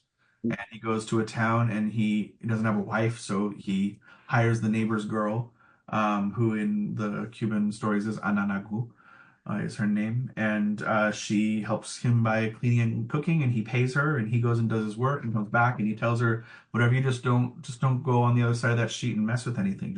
And he yeah, forms a friendship with this little girl over time, and yeah. this is the Pandora's box story that at some point her curiosity gets the better of her, and she Mm, opens the curtain and opens the box, and there's no hope in the bottom of this box. She just lets everything back out into the world, and of course, in various versions of this, because oral literature always fits the needs of the time it's being told in. But she's either died and people find her, or she's freaked out and her hair turns white, or any number of things. But ultimately, he's run out of the village for doing good work, but for hurting a child and yeah. for bringing danger into the village. And it's one of those things that, like, if things had been left as they were, they would have been fine. But Mm. it's that kind of tragic side of this side there of the accumulation here can be also be of ghosts in that way. Oh gosh, yeah, yeah, yeah, yeah, yeah. Acquisitio's like Bane's, yeah, it absolutely like mirror that kind of stuff. Taking too much on, juggling too many things, stress, encumbrance, even like overcommitting. Um, the restrictions, like the strictures of an overly restrictive moral code, or the cold lack thereof. Yeah, that feels yeah. The accumulation of like of ghosts of trying to do more, and overstretching. Mm, Yeah, it's this is the downfall. This is also in the differing accounts, right? That this Odu was the leader in heaven and promoted a kind of um, socioeconomic of equality, mm, where everybody was rewarded for what they did and everybody had just enough. And this is in relationship to the term where the curse was born. But the accounts of this will say that some people in the other world got tired of this and said, if I work more, I want to be paid more, or I shouldn't have to do certain tasks; those other people can do them. And this inequality that comes in from our world, right? The hierarchies and stuff mm, are also seeping their way into there. And so There's a young upstart, eight, which would be the equivalent is Ejobe, which is the equivalent of Via. Um, uh, has a growing political kind of rallying behind them. And there's this contest that's proposed where they rig it and they give Ofun in this incarnation a dull blade and a hardwood tree, and they give Ejobe a hollow tree with a sharp blade and say whoever cuts down the tree first is our new king. And Ofun knows it's rigged from the beginning. So as soon as Ejobe chops down that tree, because Ejobe is ascendancy, Ejobe is, progression. There's only one person at the top of the ladder. It's a tightrope you have to walk. You have to walk the Mm, same tightrope in this one, but that's so that you don't get overwhelmed. This is an Odus heavily associated with phenomena and the sparkling lights of the ghost world, seances and things like that. Things covered in sheets, like people's winding sheets. But mm, as he walks away from the contest, he gives them the markers. How do you mark inequality? Money. So he throws mm, cowrie shells at them and says, "This is my gift to you, my curse to you." yeah. So the Odu can bring great wealth if you know how to spin it, but there's also a practicality there. You have to know your limitations. You can be influenced by too many things in this sign. It brings a notion of replacement, of great discipline is needed to wear this Odu well. It Mm, demands good character in order to not spoil it, mm, to not be overtaken by it. Um, mm. so yeah, it's an interesting one. Perhaps like wielding any war chariot well. Yeah, yeah, yeah, yeah. How do we, yeah. How do we seek to improve conditions and leave things better in the wake of those chariot wheels and not just crush other things underfoot? Yeah. To the point where like this Odu was king again and is now at the last of the list, goes Mm, behind the youngest Odu in mm, order because it fell. mm, That's it's where it is. So it inherits, even though in the corpus O'Shea is always the youngest, Ofun is even younger in rank here. It's older, but it's after in the list, right? Because it is inheriting everything else. mm, So it still acquires the rest of the Odu by going last. mm, mm, Uh, mm. which is an interesting consideration. Right, right. What do we leave?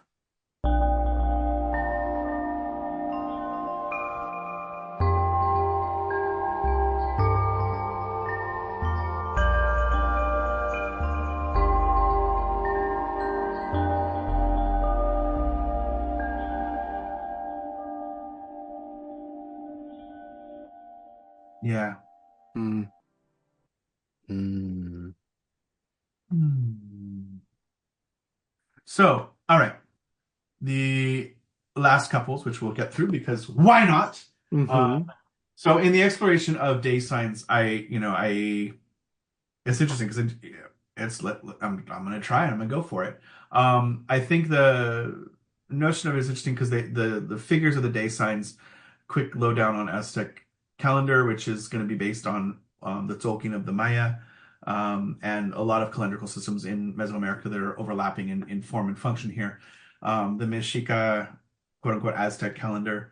Um, uh, there's several of them. First off, there's one of several calendars, but it's also here we're talking about the Tonopwali, the sacred calendar of 260 days, which is the calendar that describes the most kind of astrological of functions. And I mean that by comparison here, in that it tells you that the day you're born on in this ritual cycle says things about the gods that are inherently allied to you because of the incorporation of different parts of your body and animistic Right. centers, Mm-hmm. souls, as well as possible professions and propensities of behavior.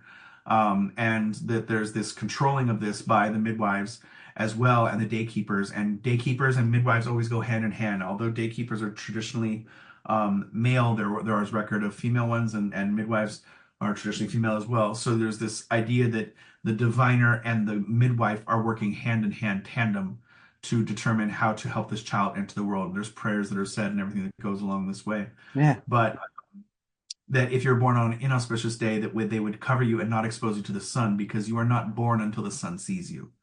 So you're still in the darkness of the womb. So if you were born in a hut and you're born on a bad day, They will keep you there until the closest auspicious day they can get to you being born. You can be presented to the sun, and the heat of the sun seals the tonal, the heat of the sun, a part of the sun that is now inside you, a soul that you are borrowing in this lifetime. And that soul that you're borrowing in this lifetime is directly tied to the calendar. It is indeed where the relationship between tona, which is heat, and tonali here, which is the tonal, which they'll describe as destiny or calendrical day sign. So there are 20 day signs combined with 13 numbers, which yields 260. And because it's 260, of course, over the years, every day is going to be drastically different from year to year seasonally, right? Because you're going in that 9 month period offset. Right. But the importance here with beginnings is to explore Sipakli, which is crocodile or caiman first, is dealing with stories of creation. So as a context for how crocodile is viewed, it brings in some import here because of whether it's Aztec or Mixtec or Maya. Imish is the Maya word. Sipakli is the first day sign. So as part of the way the calendar works, it goes through the different day signs. Uh, it is not as it's not a month of crocodiles or even there is kind of a week of crocodiles. There's a period of 13 days that starts with the day one crocodile, but it is also that it doesn't offset in this, or it doesn't perform itself in the same way that intrinsically we might think. The Tonopali is going to go through and go one crocodile, two wind, three house, four lizard, five serpent until it gets to the 13th day sign, and then it's going to start over. It's part of the cycle, right? Yeah, so it is offset, and it's playing on the difference between the set of 20 day signs and 13 numbers, all of which have their own lore associated with them. So this yields 20 weeks of 13 days, you could say, and these trecenas, they use the Spanish word, is are have their own qualities around them as well. So Sipakli is both a day and a trecena, a period of 13 days that has other days within it. So Sipakli is tied to many things. The primal creation story that it's going to reveal is that it's crocodile, toad, frogish, fishish. It's a leviathan Mm. or a tiamat, and it's always hungry, and every joint on its body has an extra mouth. Mm. And in the creation of this world, this incarnation of the world, this Kalipoka, who's one of the higher gods, the god that is the god of night and mystery and sorcery, um, fights the animal and sacrifices his foot as bait to draw the monster nearer. And then as they kill it, the jaw is ripped off. And so Sipakli is often depicted with one jaw or just the upper jaw because of this. But Quetzalcoatl creates the earth from its body. So it's this very Marduk Tiamat type of experience going on here for Sipakli. But Sipakli is viewed as a female earth monster. And there is this notation here of every central Mexican valley, including the Olmec, the Maya, the Otomi, the Zapotec, the Mixtec, all have this going back to this creation story around this earth monster that crocodiles are connected to rain clouds and things like this. That just as crocodiles float on the river, that the clouds are floating on the river above us. In the same way that, like, why did they build pyramids and step altars? Because mountains storehouse rain. So if you can bury the ancestors in these mountains, the dead that are buried in the land will allow rain to come out of the storehouses of the mountains and water the crops. Mm. So there's this whole recreation of sacred landscape and mountains, and jade is important because it's the color of water, right? So all of these things are getting tied into Sipakli because Sipakli is a water creature associated with the east because east has to be first. It's where the sun rises. Mm. So there's a lot of associations with things on this day. And there is an earthquake demon in the Popova, Sipakna, which might derive from the Mexica word Sipakli here. But there's just any of the main earth deities that are known as Tlatecutli, which means Earth Lord, but really it's a female deity. It's a hard thing to describe. These kind of gender politics in Nahuatl are not about fixed gender because there's also important to understand the deities, the Teotl, the Teteo, excuse me, plural, are not individuated personalities. They're descriptors of intersectionalities of sacred energy. So they can have and interact as human-like figures, but they are not viewed to always exist. They exist as descriptors of whatever specific context. So in the same way that the Aztecs were kind of um, using native mythology to add it into their own in that very Roman way to justify their caretakerness of the world. They really did believe they were caretakers of the world in this way. Mm. That they were doing this to justify their expansion and their right to rule. So Tlahtecutli is, flung back and ready to eat hearts and the sun and a number of things. So you see the Tlahtecutli is also the earth in many forms that's just there. So any of the earth deities are associated with it. And Sipakli is kind of the original form of Tlahtecutli before she's kind of subdued into her body forming the earth. So what does this mean as far as beginnings? Because I can talk about this forever and I'll keep it short this time. Um, is that, for instance, you have the first humans are brought into this way.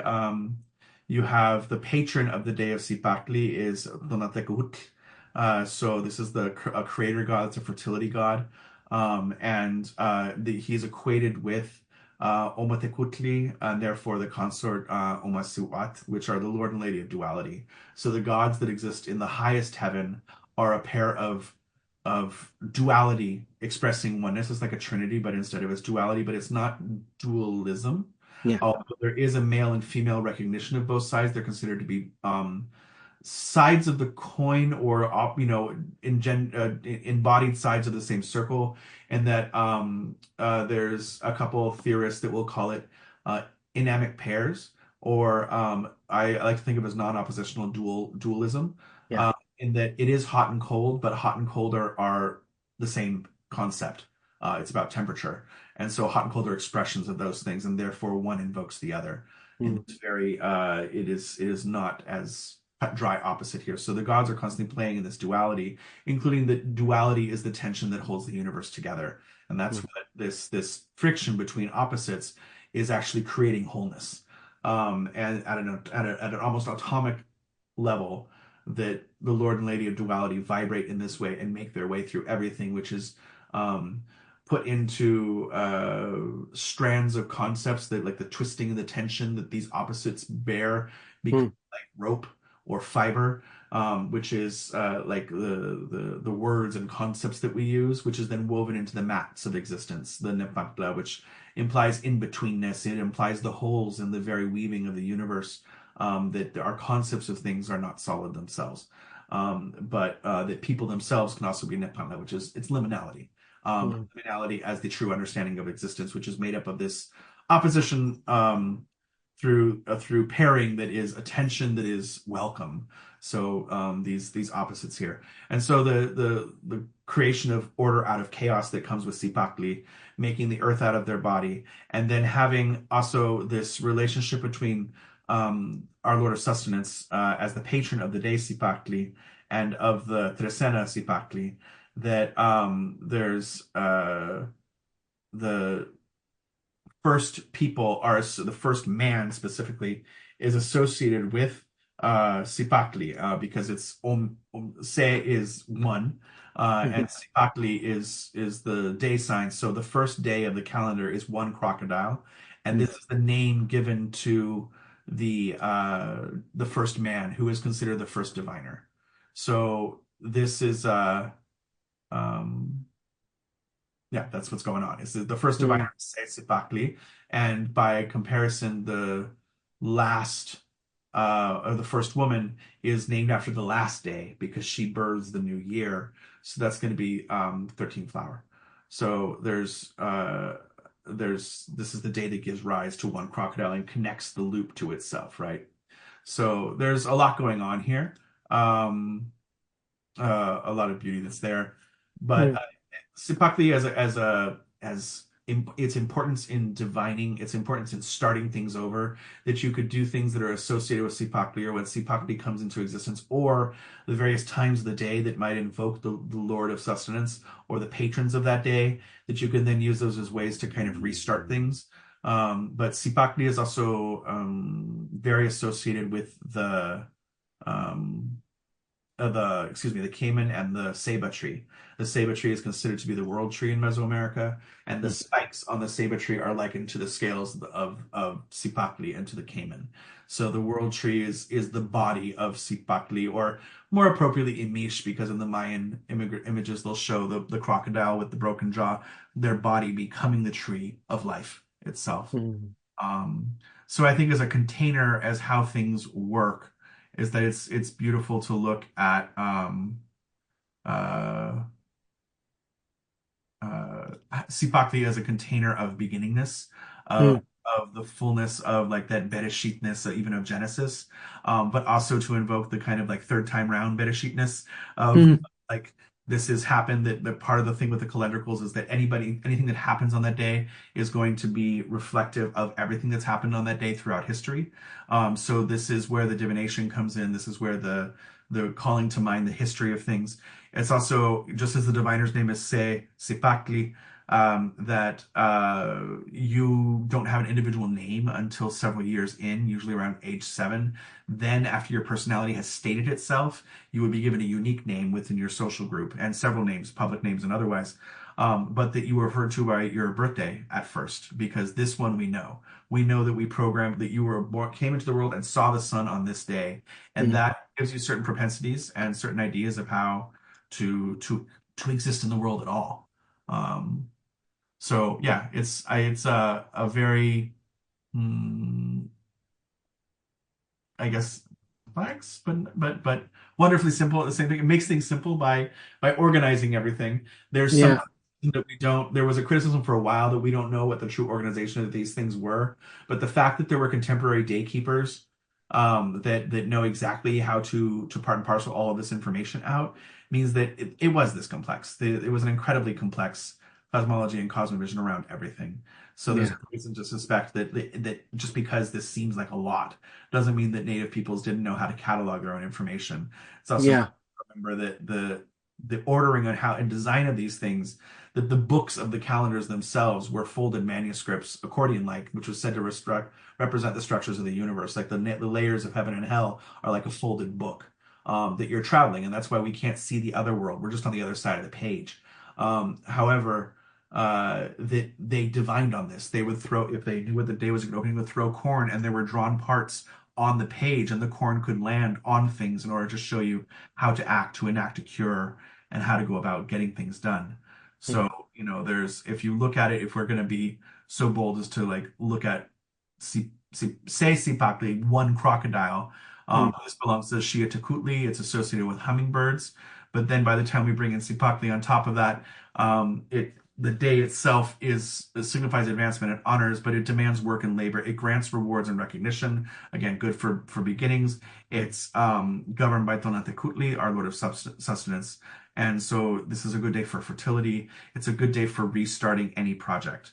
mm, And there are different count systems as to when this comes in every year. So you kind of have to play with it, I suppose, in that way. mm, Because the one that is promoted by all of Mexico is not the one that most of us use that are kind of coming at this from a practical understanding. And that's because there's the causal correlation, which is someone using a fixed date of the Aztec fall of Tenochtitlan, and it lining up with some contemporary date keepers as well, in the Mayan highlands, which should be using the same count. So it goes all over the place, I suppose you could say. mm, But as to when to start the year, part of the beauty is that it starts over and over all the time. Um, mm, and that, eventually every day is going to be all days. It just so happens that our run is a little bit different, uh, mm. and how that goes. Did that make sense? Yeah, yeah, yeah, yeah. I mean, the first one of anything is going to be like about giving people a context that they might not have about like how day signs work at all. But like that mixture of like how like you said, this is astrological in the sense of like it we are talking about um electional stuff about when it's good and not good to do things, and but also how it informs a person, a personality, but how different and distinct it is in terms of, like you said, like the heats of the souls and things like that. And then again, to start at the beginning is to begin again in a cyclical view. No, yeah, that made a lot of sense. That's fascinating. And that link to, yeah, the this being a kind of Leviathan is fascinating. Yeah, it's interesting thinking about like okay, so like the next I believe the next first of the new year in that way Hmm. I think is in May next year is when we end our cycle. So somewhere in the first week of May, first or second week of May. Just going off of dates. Yes, the 8th is one crocodile. It starts. That's the new year. Of course, there's other ones before that. So it just depends. It's every 9-ish months, right? So we're looking at Aztec New Year this year. It started in August.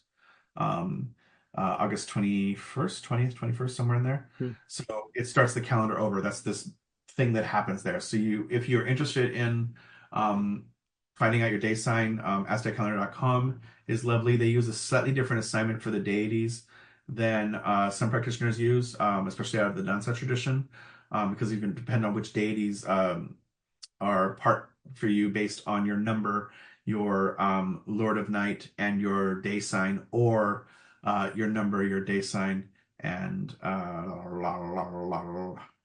something else. My brain turned off right there. There's also an artist that goes by Corazon Mexica, who you can find on Etsy and Instagram. Um, does amazing kind of homage to Aztec murals and things, but he'll also do calendar reports. Um, if you look up azteccalendar.com and enter your day, it will give you a pretty good summary of things. If anybody ever wants to talk about that, email me. Let's talk. I like talking Aztec calendar shit and seeing Hmm. how to expand it from the basic readings in that way. But those kind of governances that way tell you how your head, heart, and uh, body are in alignment with which deities you need to work with, Yeah. um, and which by nature you have an affinity for. And I think even out of the formal assignment to the three main animistic centers, all of the deities assigned to you through your days are ones that you can work with, not just the ones that are, embedding themselves in your psyche for this incarnation. Yeah. They're there. It gives some information. So I think all of that is fun to look at. It's also strange to be talking about Sipakli on a day that isn't necessarily Sipakli. It's just it is what it is. Uh, Yeah. but for November 11th, we're looking at five house today. So it's interesting, and we entered into rain so that's the Trecena. Huh. But lots of fun times. Something new and completely different than we've talked about before. But I am interested, I guess, in the Sipakli thing of as far as the wet earth monster that it's not even a hatred, but like sits there brooding, ready to swallow the sun. Um, and the nature of the toad in alchemy as well, Yeah. of that Saturnine impulse to sit there and to receive the gold of to swallow the gold of the sun, waiting in that kind of like, provided with eyes thou departest type of allegory from the Buddhist. Yeah.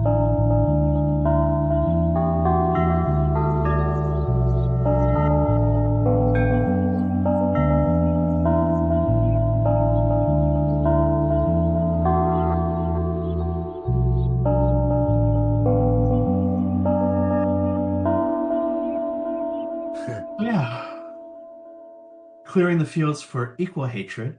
Um, the I propose Black Annis both as a historical figure and the mythic witch both because this is a prime example of one informing the other into a point where we don't know anymore exactly what's going on here. Mm-hmm. Um, the I'll give a small summary of it, or at least my understanding of it.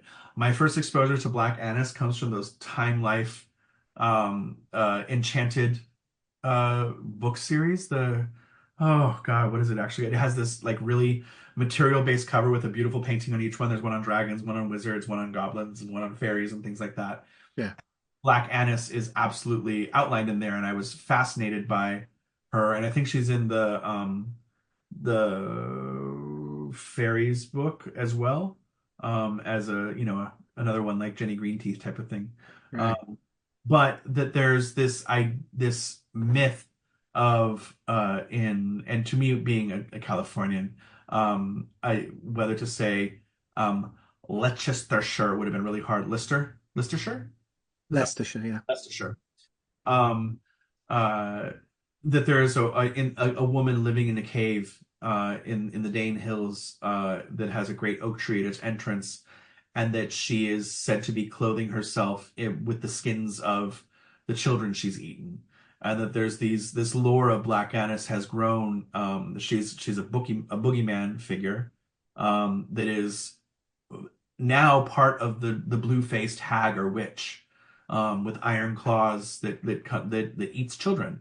Yeah. And there's this notion that I think that there is already this hag archetype, right, of the Berra and these other hags of the land that are the harshness of winter and the harshness of starvation, almost Wendigo-like figures, right? As the humans or former humans that walk the land in hunger that have resorted to eating children because it's so hard. Mm. Um, but then there's also this notion that was introduced in recent years, and just for me at least, of that Black Annis or Black Agnes or Black Anna or Cat Anna or any number Hmm. of things that she goes by, that in addition to this lovely pagan overcoating of like the witches that stalk the land, the weather witches that cause ice to hurt the crops unnecessarily, that there might be oh it is actually the memory of a Catholic anchorite, and that local lore has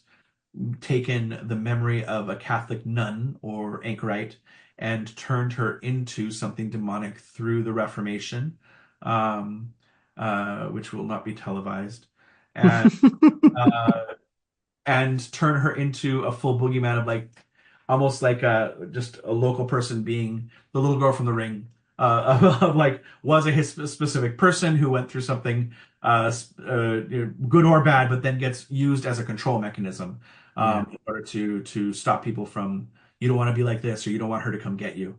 Yeah. And I love that um, the story of Black Annis has been taken into through this extreme kind of pagan way the pagan painting or brushing of Black Annis has led her to be incorporated into various systems of witchcraft, including, I believe, the Anderson fairy lore and several other Wiccan groups.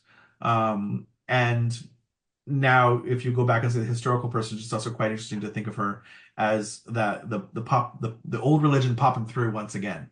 Yeah. So I'm gonna, with my limited knowledge, I'm gonna let you pronounce a lot of these British words much better than me, so that I don't cry. But um, uh, I do also nod to the give deference to your lineage here with Hutton. So please can you explain who Black Agnes and Agnes Scott and why this hagio blurring hag Yep. hagiographic? Hagiographic. Yep. Ah, Yeah, we're deep into the hagiography. Absolutely. Yeah, no, that's a great framing. Yeah. Um, so it's yeah, you mentioned Dear Ronald. It's in Triumph for the Moon that Ronald Hutton um, presents this idea that the figure of this precautionary monster. I think that's the term that folklorists use. I might be getting that right. Like you said, like a Jenny Greenteeth, don't go out after dark. Don't go near things that are dangerous. Don't go into the caves on the Dane Hills, which, by the way, are now subsumed into the rest of the city of Leicester. So it's not like it's this wilderness anymore, anyway. Um, but he points out that it's likely Reformation era propaganda that distorts a medieval anchoress, Agnes Scott, into this monster, who later, as you say, starts to become blue, and have like iron teeth. Sometimes she's dwells in a cave that already exists. Sometimes she carves in some of the stories. It becomes that she carves this thing out, and like you said, hangs these skins. And so we do have a sense of a woman being smeared by the church, but it's not a smear against ancient pagan ways. Although in the early 20th century, there's an awful lot of folklorists and anthropologists that make all sorts of claims about a survival of a variety of Celtic, like that it might be Danu from Anu and therefore Anis, or other ideas around like a mother goddess of some kind. The old religion is Catholicism, and to an extent, the fear and the um, villainization of Jews and Judaism as well, especially with the cannibalism stuff, the fear of the outsiders that that they babies them lot. So one of the main sources that Ronald used, it seems, in kind of linking Agnes Scott is John Nichols' History and Antiquities of the County of Leicester, which is published in 1795, or at least the third volume is. And there's a description of a stained glass window which appears to depict the anchoress in the church at Swithland, in the chancel, which I found here from partly from chats and the kind sharing of research of Benjamin Stimpson, who's been looking at tales of the wise ones and where they crop up specifically in the landscape of the British Isles, and uh, finds, yes, so the east window of the chancel is her picture in glass, drawn to the life in the same habit with a ring on her finger. This Agnes Scott, as I guess, was an anchoress, the word antrix in this epitaph coined from Anurum, a cave where she lived. And certainly, as I have been credibly informed, says Nichols, there is a cave near Leicester upon the west side of the town, and at this day called Black Agnes's Bower. Mm. Now, a Black Annis's hole appears in earlier mentions, but only in previous literature from the 1700s. It doesn't seem to be that old. But a good, bad news travels fast, and a good smear campaign sets in, and a wealth of, oh, not just telling kids to not go near that cave, or the equivalent of not go near that stagnant water that looks like grass but will drown you, but a variety of practices also start to emerge. The hanging of protective herbs, even kind of annual festivals of what might be some kind of propitiation, which is linked to like Easter Monday or Black Monday. Yeah. Specifically, a bunch of like it's a hunt celebration, so that's all sorts of weirdness of class antagonisms going on anyway. But at some point, there starts to be a practice of dragging a dead cat, usually drenched in aniseed or even reports of star anise, but like anise, uh, somewhere around where she's said to be, whether that's direct propitiation or a ward or an apotropaic thing, isn't really made clear. And I think that's like kind of most of what we have. Mhm. As I say, there's a wealth of stuff around like the like 1917 Donald Alexander Mackenzie's book Myths of Crete and Pre-Hellenic Europe suggests an origin of this ancient European mother goddess who is also a devourer of children. Um, there have been identifications trying to draw parallels with like Kali, as well as the Calliopeia, as well as Demeter, as well as Isis Hathor, and a bunch of other stuff. And this idea that it's a survival, a trace in the geological folk memory of an ancient goddess. Um, the stuff linking to the trying to link to the archaeological hunting period, via talking about like how there's an oak at that at the cave supposedly, or used to be. Um, it's not terribly convincing um, on a historical level. Mhm. However, like here's where we get into how history is as much a set of stories about our lenses, right? It's so easy for us to either assume or not examine that a monstrous hag against which a variety of actual practices are done, the hanging of herbs, the dragging of cats. It's easy for us to assume that must be ancient, must be a survival of some cultus or land wight older than Christendom. But the evidence we have so far doesn't seem to back that up here. But what we might be seeing is a focus by which constructions and like replayings of our conceptions of a mythic past can kind of cohere. And like even relatively recent things, the even if we go back to the if it is as early as late as 1700, that they can become popular and a container for hopes and fears and so on, and that Uh, uh, Black Anis mythos now says way more about modern sensibilities than it does about either ancient or even 18th century ideas or value centers. Like if it's good myth fodder, it will shed its historicity and become something that we feel, something that we want to be older than the hills. And I certainly don't want to defang or decry anyone's land goddesses that give them a sense of connection and strength and especially a celebration of the sacred feminine. I think it's kind of inspiring to think about like new folklore or new expressions of folklore that can still happen, hopefully a reminder that we need myth and history.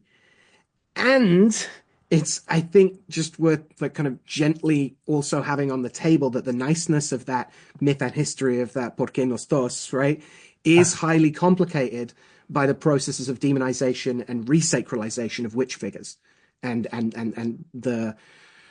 the power and the sensitivity to that's necessary if we're going to get into hagiography. That demonizing the witch, at least in like a British Isles context, often comes with relegating her to a mythic past where fairies roamed freely and so on. And absolutely, there's power there, right?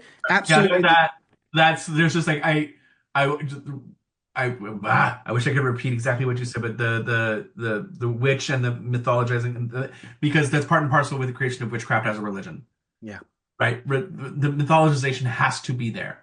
yeah, It must fit the mythic bill of witchcraft in that way in order to legitimize itself as witchcraft. mm, Even though we know, wink, wink, nudge, nudge, the history of much of it, um, mm, it is still going to be this Masonic shadow play of things, which I don't. I love me some myth. Like, come on, speak to me in myth. Poetry right. is key to how we experience and respell the world. However, it doesn't take away from things to know the actual history of things and not propose that as the only way. Yeah, Uh, the festivals, the expressions, the new iconography, the resacralizing exists. Like we might as well we have we get to engage with it, but that open container is also, if not itself made of, at least resting on a bunch of other dehumanizations of Anis, of Agnes, of women of the time, of all the people accused of eating babies. And again, there's a lot of fair cases to specifically link that Reformation smear campaign to also be drawing on, stoked by, and in turn further stoking a bunch of like actual cases of like pogrom style anti-Semitism, historically speaking. And so again, it's important for us, I think, at least to consider for ourselves, when are we building a beautiful fairy ball at which people can absolutely express and dance and tell new versions of old stories or old versions of new stories. And when is that built on the real corpses of those who historically suffered? Are yeah, we honoring by reframing and speaking over the dead again? yeah. Oh, then the even the idea that she's a Dominican nun that helps lepers, that goes into, the blue black hag that is dressed in the arms and skins of those she's eaten, Mm, or that people have to go take her their sickly children in the area and pass it through the hole in an oak tree to with her arms outreaching, and like there's some interesting study here just across the board of how the memology of folklore. This is folk, right? Mm. This is true folk. Hmm. And it arising too out of the propensities or the predilections of each time period's kind of recoloring of things. Yeah. Even the proposition, right, that like by the time we get to, or when it first appears in the poem by Herrick, right, the Hmm. said so the mortal man recoiled to view Black Annis's eyes so fierce and wild, vast talons foul with human flesh. There grew in place of hands, and features livid blue glared in her visage, whilst her obscene waist warmed skins of human victims close embraced. Not without terror they the cave survey, where hung the monstrous trophies of her sway. 'Tis said that in the rock large rooms were found scooped with her claws beneath the flinty ground. Mm. Okay, so that's beautiful. That appears in a certain time period, but by the time we get to Victorian era, it's already being conflated with this is a memory of Anu and the land goddesses and the hags, which then leads into that a perfect kind of appropriation of folklore in that way. I don't know. It's each. The myth recycling itself to fit the needs of the time Yeah. is almost this is the shadow side of those needs. Yeah. What is it's hard to know the original story and all of this, but in that kind of true folklore way of the development of customs around it, the development of hanging certain herbs so her little bony arms can't come in and grab your children, Hmm. the play on words of drenching a cat in anise seed, so that it's anise, is Yeah. just this cat Anna, black anise, all these different ones. This is it's fascinating. The Black Anna's Bower. I don't know if you've read it. I have not. I have a copy of it somewhere and just forgot about it. But the play that involves the murder of the landlady, that becomes uh, Black Annis is kind of Oh a yeah, they compare it to like the witches in the Scottish play, right? yes, exactly. Yeah, yeah, So, yeah. there is a long list of other things here that are even talked about in various articles that it's hard to tell with Wikipedia. I'm pretty sure Wikipedia had it first and other people are plagiarizing from Wikipedia and citing as their own blogs. There's a lot of blogs with the same information. Uh, but just, whether it's Jenny Greenteeth or Grindylow or Peg Powler or any of these other ones that are Sweet Annie, Mm. as well, and this going back and forth. Um, but it's fascinating. And this one because it's so much closer to our timeline, I suppose, in proximity, that Yeah, we can look at this and be confused with it as it is. We can't even tap into the Erictho the same way, or Medea or Circe.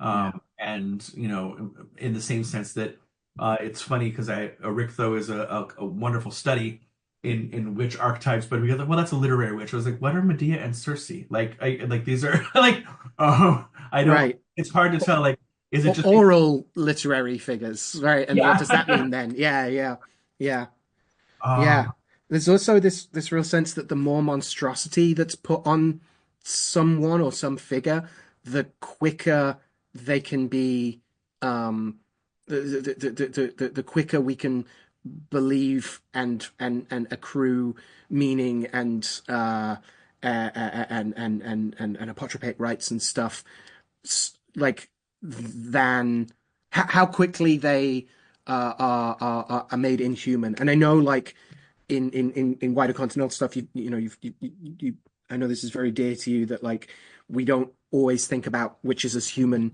more broadly anyway.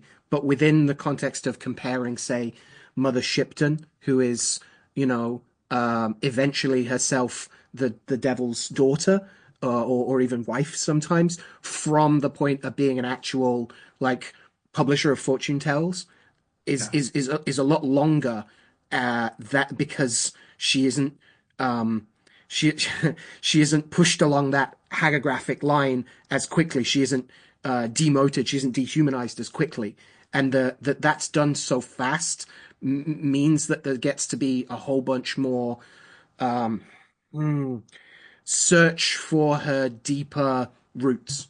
And again, the how did you phrase that before about like the curiosity around the thing accruing all this power and projection, like crystallizing or um, mm, embedding in the landscape in a very different way. yeah. It's even comparing it to how stories can be told, that if someone chooses not to explain in summary an event, but refers to it by a very specific name that you most likely will not know, it begs you to ask, I don't know what that is, tell me. Mm, That putting things in this kind of mysterious way of the urban folklore of like, well, this didn't happen to me, but it happened to someone I know. That right. proximity is always like it is very real. And it's that turn of the screw, right? That Yeah. which is a whole other fucking love me some turn of the screw. And again, how often we talked about this in terms of like nigromantic blur of like, oh gosh, Paul Weaver's Ancient Monuments and that being or not being Kelly and Dee in St. Leonard's Church, right? In the churchyard summoning the ghost. That isn't them. The timeline doesn't link up, but there is an older story about necromancers in that graveyard. And so by 100 years after Dee and Kelly, they're the most famous necromancers people know. So it becomes them. So they are the latest ones wearing that thing. It can happen like that, but and that's I think kind of what's posited with this attempt to rehabilitate the monstrosity of Black Annis, but it seems to be going in the other direction. It seems a bunch of monstrosities are being more heaped on based off a reaction to something that isn't. Yeah. If I can put it like that, like yeah, like what is the monstrosity itself? We love our monsters. Witches love their monsters. Grimoire geeks, we love our demons, right? And embracing the other is such a powerful and potent like solidarity against against oppressive power structures, against like normalizing and marginalizing.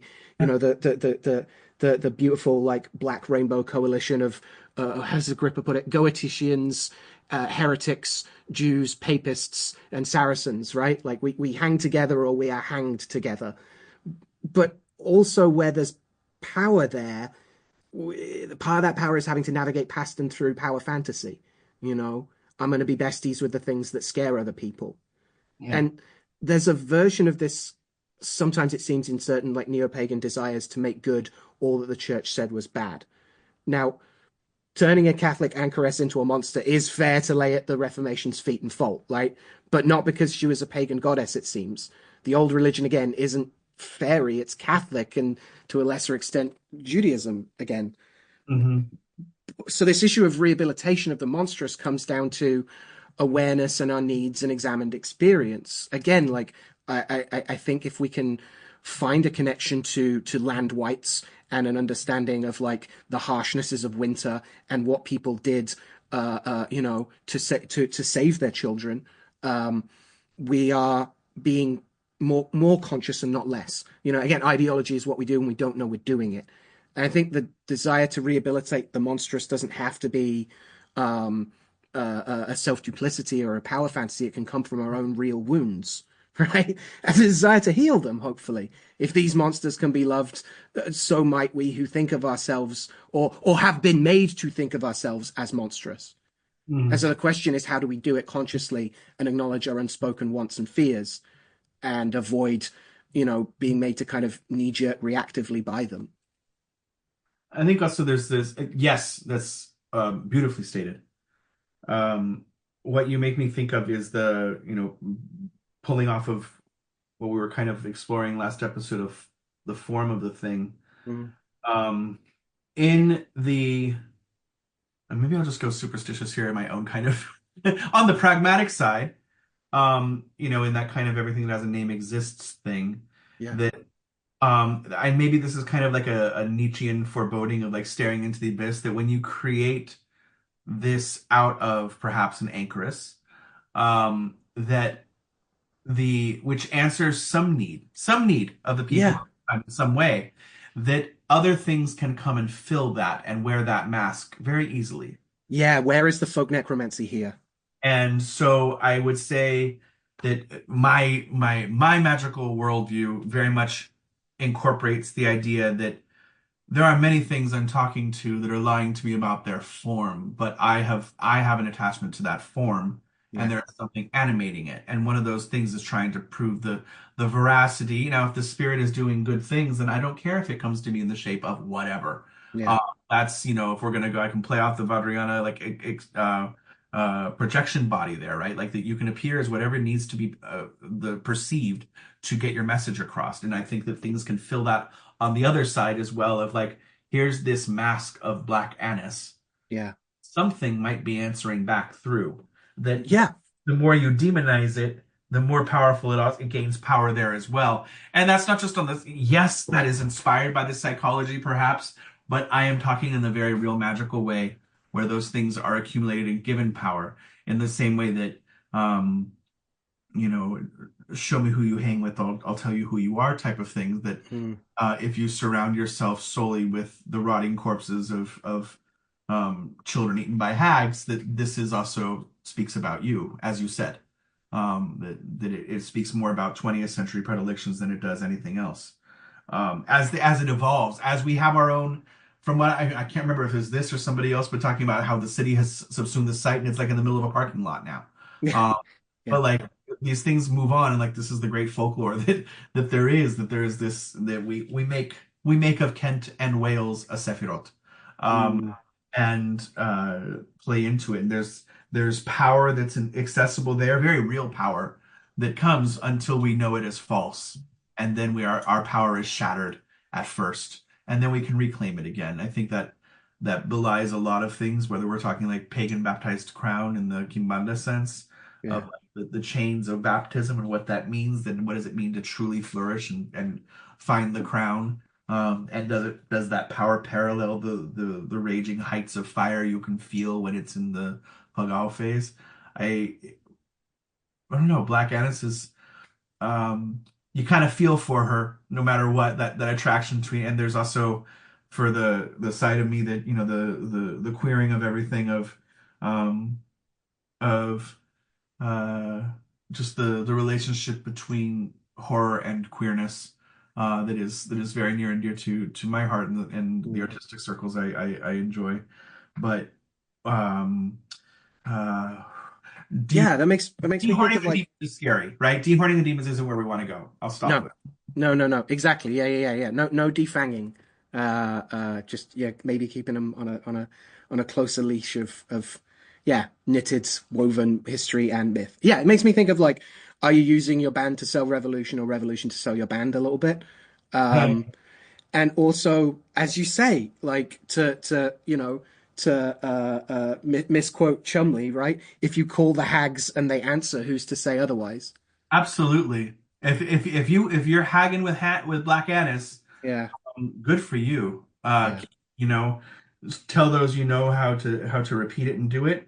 And if it's delusion, good for you. I hope the children you're eating taste good. Oh, I don't know if that's what I really want to say. Yeah, so fascinating. Mm. A Um, really, a really great, yeah, a really great like aspect of the other side of the demonology of folk necromancy, yeah. the folk demonology and demonization. Yeah. Well, and even the folking processes to Mm. stick a folk in it. But there seems to be a relation here in this kind of negretto of this figure uh, that is parallel to even the hmm, the perception of the horseman's word as itself as a survival of witch cult, as opposed to perhaps the horseman's word playing upon other existing Masonic tropes and providing a club Yeah. where people can have apprenticeships that are formally acknowledged and they write a fun ritual of initiation. Um, Yeah. Yeah. We're back to Triumph for the Moon and like just because we can't historically prove some of the claims of some of the ancient like roots. And by the way, Ronald's always been like, no, if we want to talk about it as ritual magic, it absolutely has those roots. We can trace the practices, but it should be celebrated as a I guess it's not really new anymore, but like we can celebrate what it actually is and what we can say about it historically. It doesn't mean debunking it or defanging it. It's yeah, that like if the horseman's word is developing from those things, that's an expression and a new articulation of traditional, right? Like as tradition should, or as it gets to. yeah.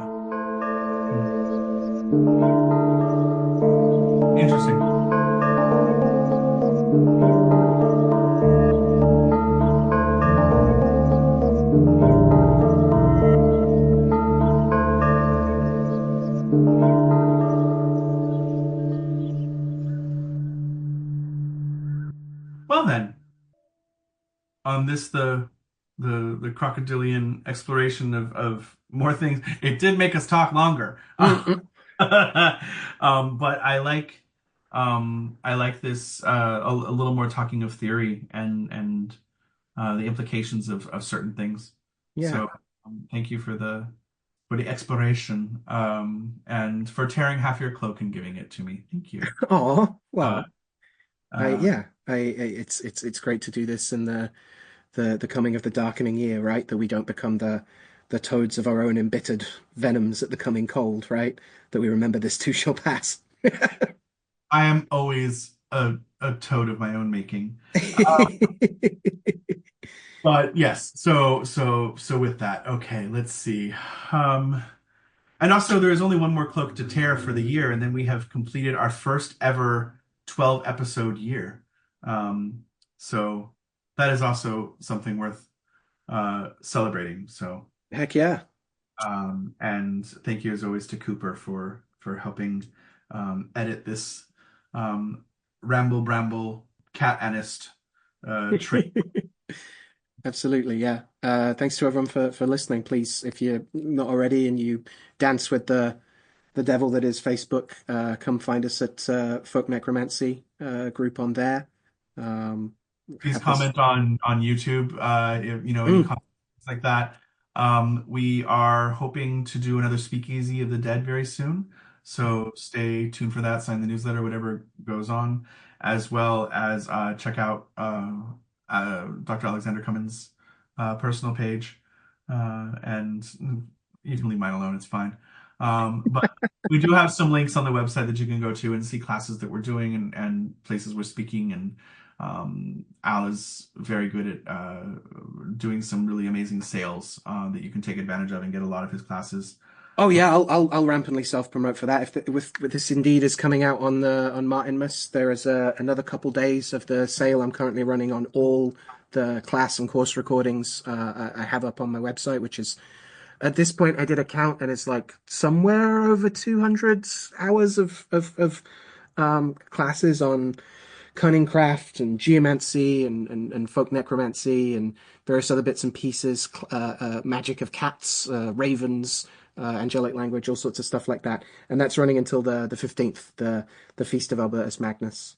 So if you're interested, please do go and have a browse at stuff that's available and save yourself some money. Awesome. And give us feedback on what you think. We are possibly coinciding with the new year. We may be doing this Praxis and Invoke and a few other things that will go. But Yeah, speaking of like, tradition being something that gets to pass the fire and not smother with ashes, the idea of talking about how to invoke these shades and spirits and saints in newly articulated old ways and oldly articulated new ways, and also combine the King of Dreams white ginseng with aquamarine or various other things into some practical workings to get our hands dirty. may all your hags wear a crocodile hat of newness and Oh, uh, aquamarine shoes of carved with the sigil of Purson to step you into the day. Uh, yeah. Yeah, may we treat the steeds of our journeys well. with stirrups of toadbone. Uh, and, you know, just curse people with a little money here and there. Fair. But happy Martinmas, everyone. May all your gooses be cooked. And here's to the long nights ahead.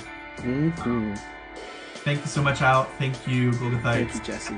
Uh, thank you, Black Axe. All right.